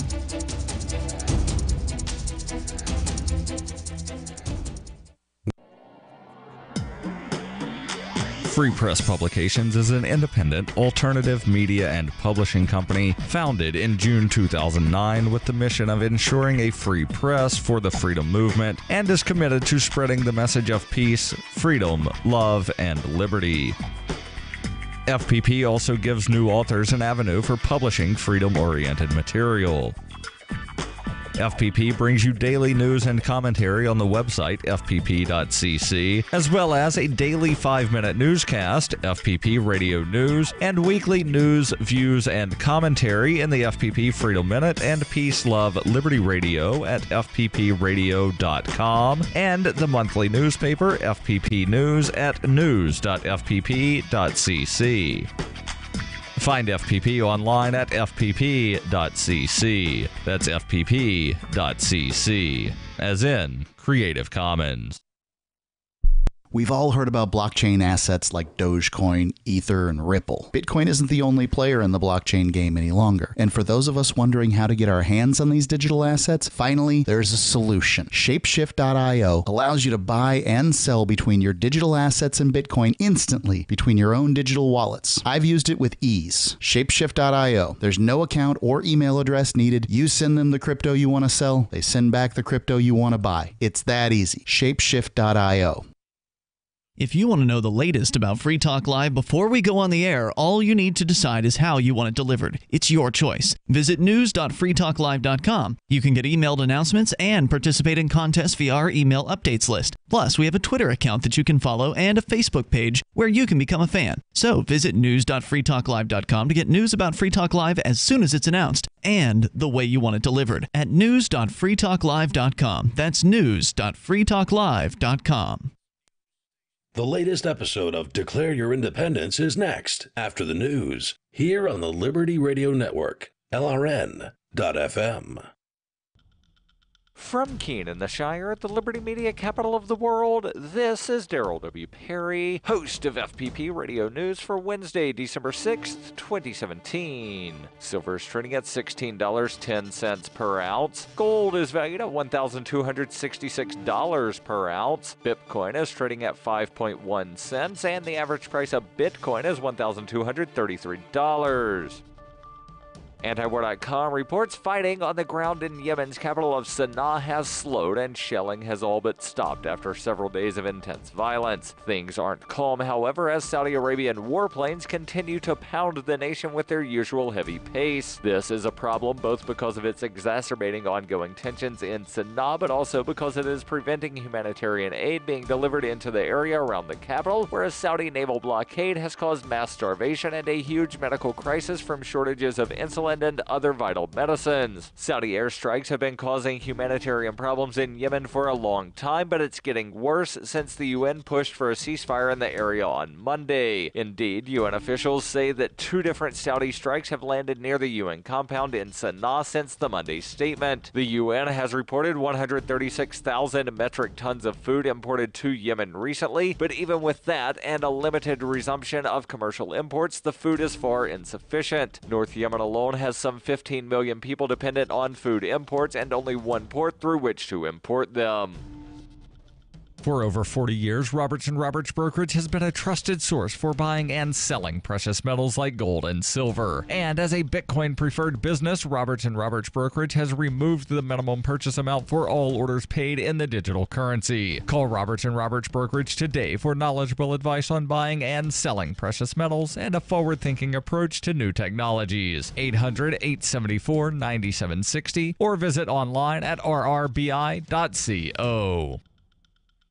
UPI reports UPS on Tuesday said customers should expect some delays this week as the delivery service struggles with an influx of holiday shipments. A spokesman for UPS said the company is adding 1 or 2 extra days to the length of time for some shipments. He said an influx of orders on Cyber Monday and the days after created a bubble of packages at some centers. He said the backlog should not cause UPS to miss any Christmas deadlines, saying the bubble has worked its way through the system and we expect everything to be back in line for our forecast by tomorrow. We have shifted more employees and other resources to these markets to address the Cyber Week surge and expect to have the issue resolved by midweek this week. UPS handles shipments for several major online retailers, including Amazon, Walmart, and Macy's. Cyber Monday sales this year set a new record of $6.6 billion, up 17% over 2016. You can support FPP Radio by joining the Fans program. Fans are friends, allies, and numerous supporters. Fans help FPP afford to produce more original content. You can join the Fans program for as little as $1 per month through Patreon and get perks like ad-free versions of FPP Radio News and Peace, Love, Liberty Radio. To learn more or to join the Fans program, visit fans.fppradio.com. That's fans.fppradio.com. Reuters reports a fast-moving wildfire whipped by hot, dry Santa Ana winds destroyed hundreds of homes in and around Ventura, California on Tuesday as thousands of residents were forced to flee ahead of the flames. The blaze, dubbed the Thomas Fire, broke out on Monday evening in the foothills above Ventura. Winds quickly drove it west into the city some 50 miles northwest of Los Angeles. By Tuesday evening, it remained 0% contained and had charred more than 50,000 acres, according to fire officials. California Governor Jerry Brown declared a state of emergency, freeing state funds and resources to assist the more than 1,000 firefighters battling to save homes. There were no immediate reports of fatalities from the blaze, but KABC TV reported that one person was killed in a car crash while fleeing the area. More than 250,000 homes were without power, and all schools in the Ventura Unified School District were closed. The Thomas Fire was the largest of several large blazes that broke out across Southern California following the onset of the Santa Ana winds. In the San Fernando Valley, north of Los Angeles, the so-called Creek Fire had blackened more than 11,000 acres and forced the evacuation of 2,500 homes and a convalescent center north of Interstate 210. The highway remained open even as other roads were closed. Los Angeles Mayor Eric Garcetti declared a state of emergency in the city. This has been FPP Radio News, online at fppradio.com. A job applicant totally nails an interview with the person who will make his life a living hell for the next 5 years. And adjusting several sliders on a recording studio's mixing console pays off big time. This is the Onion Week in Review. This week, a study published by researchers at Johns Hopkins University revealed a direct correlation between breastfeeding and knowing exactly what's best for other people at all times. Overwhelming evidence indicated that the moment mothers begin breastfeeding, they develop a highly honed sense of what is wrong with others' approach to life, and were able to loudly enumerate those faults with total confidence in their accuracy. Researchers noted that the practice greatly boosted a young mother's immunity to the viewpoints of others. And in this week's Tech Report, a startup is very casual about its dress code and benefits. In other news, the Secretary of Interior says knocking down the Rocky Mountains could really open up the nation. And a woman is not going to let her husband of 60 years drag her into death at the same time. This is the Onion News Network.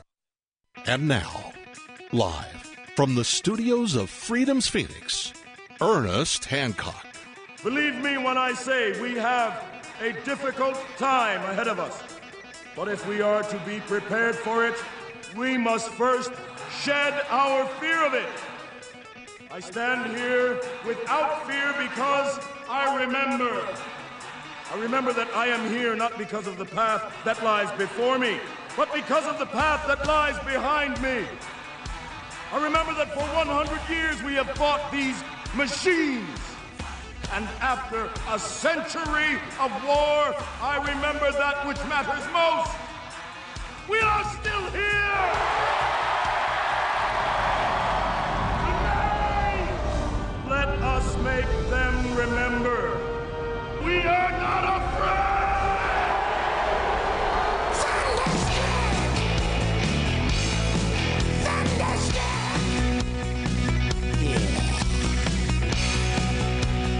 Yeah, no fear here and declare your independence from me, Ernest Hancock, here in Phoenix, Arizona, from the beautiful studios of Freedoms with an S, PhoenixPhoenix.com. Ooh, I'm getting better. All right, Evan McMahon. Evan McMahon is going to be the campaign manager, is the campaign manager for Nicholas Sarwark, the national chair of the Libertarian Party. He lives here in Phoenix, Arizona. And what he's going to do is he's going to run for Mayor Phoenix. Mayor Phoenix. And this is going to be interesting. What fun might we have? Now, you know we don't work in you're still voting, but that doesn't mean we can't have some fun. And, the national chair of the Libertarian Party run for Mayor of Phoenix in a special election. Because normally the elections are in 19. It's like after each of the major elections I think every 2 years they do city council and whatever. We're going to find out. But what happens is the mayor is running for U.S. Senate. No. Kirsten Sinema, a congresswoman in Phoenix, is running for U.S. Senate for Flake's seat. Flake drops out. She runs. I don't know who the Republican's going to be. The mayor of Phoenix says, hey, I want her seat. Let's go for Congress. Then it's a big, giant scramble for mayor. Well, then they just threw some libertarian in there. It's a nonpartisan race. Nick goes, yeah, I think I can do that. I've been in Phoenix for a long time. His father started a car business downtown, been there for freaking ever, and, next generation of, and I'm going to run for mayor. Well, he's going to run for the win, and when you're going to do that, you're going to need a campaign manager. So we're going to get into, we've talked to Nick before, so let's talk to the campaign manager and say, yo, what's up? All right, let's go ahead and tell us all about it, Evan. What's your bona fides, and you're coming in to play. Tell us everything. Well, first, thanks for having me on the phone, having me on your show. Really appreciate it, and really looking forward to this race with Nick. A lot of libertarians, especially local candidates, might remember my name. I served on the LNC at large. I was elected at that Ohio convention. And I was also the executive director of the Libertarian National Campaign Committee. So that was a period where I was going out to state conventions and training libertarians on how to run successful campaigns and working with candidates up and down the ticket. So that's my bailiwick. I love okay, but campaigning. why? I mean, why you? Evan, teach me how to run for libertarian candidate. Okay, why? Why would they go to you? What's your experience? How do you know? Well, I've been involved in politics basically since I was a small child. Back home in Indiana, worked on lots of campaigns as a teenager. Unfortunately, I was a Democrat because my family was full of Democrats. And once I figured out what, party politics actually meant and what I was actually fighting for, I kind of switched parties. And I've just worked on campaigns basically my whole life, up and down the ticket. Quite a few libertarian candidates that we know, that I've worked with, like people like Brett Bittner. I think you've had Brett Bittner on before. When he ran for school board in Marietta, Georgia, we advised and helped him. So that's my history. Okay, now where are you from? You don't live here in the Valley, do you? No, I'm from Indianapolis, Indiana. Well, you got man. This is going to be a full-time gig, man. You going to move? I'm already here. I'm in Phoenix right now. Oh, are your family coming and everything? It's not like Arizona sucks in the winter. You know what I mean? No, I am here all by my lonesome. I committed to being out here for a year to help Nick. Nick, told me what was going on, and he asked me if I would be willing to come out and help him out. And normally I would say, man, that's, relocating to another state for, what could potentially be up to a year with the runoff election. But knowing who Nick is, how he's going to campaign, the message that he wants to bring, and how serious he is about winning this seat, I said, yes, absolutely. I want to be involved and be part of your campaign. So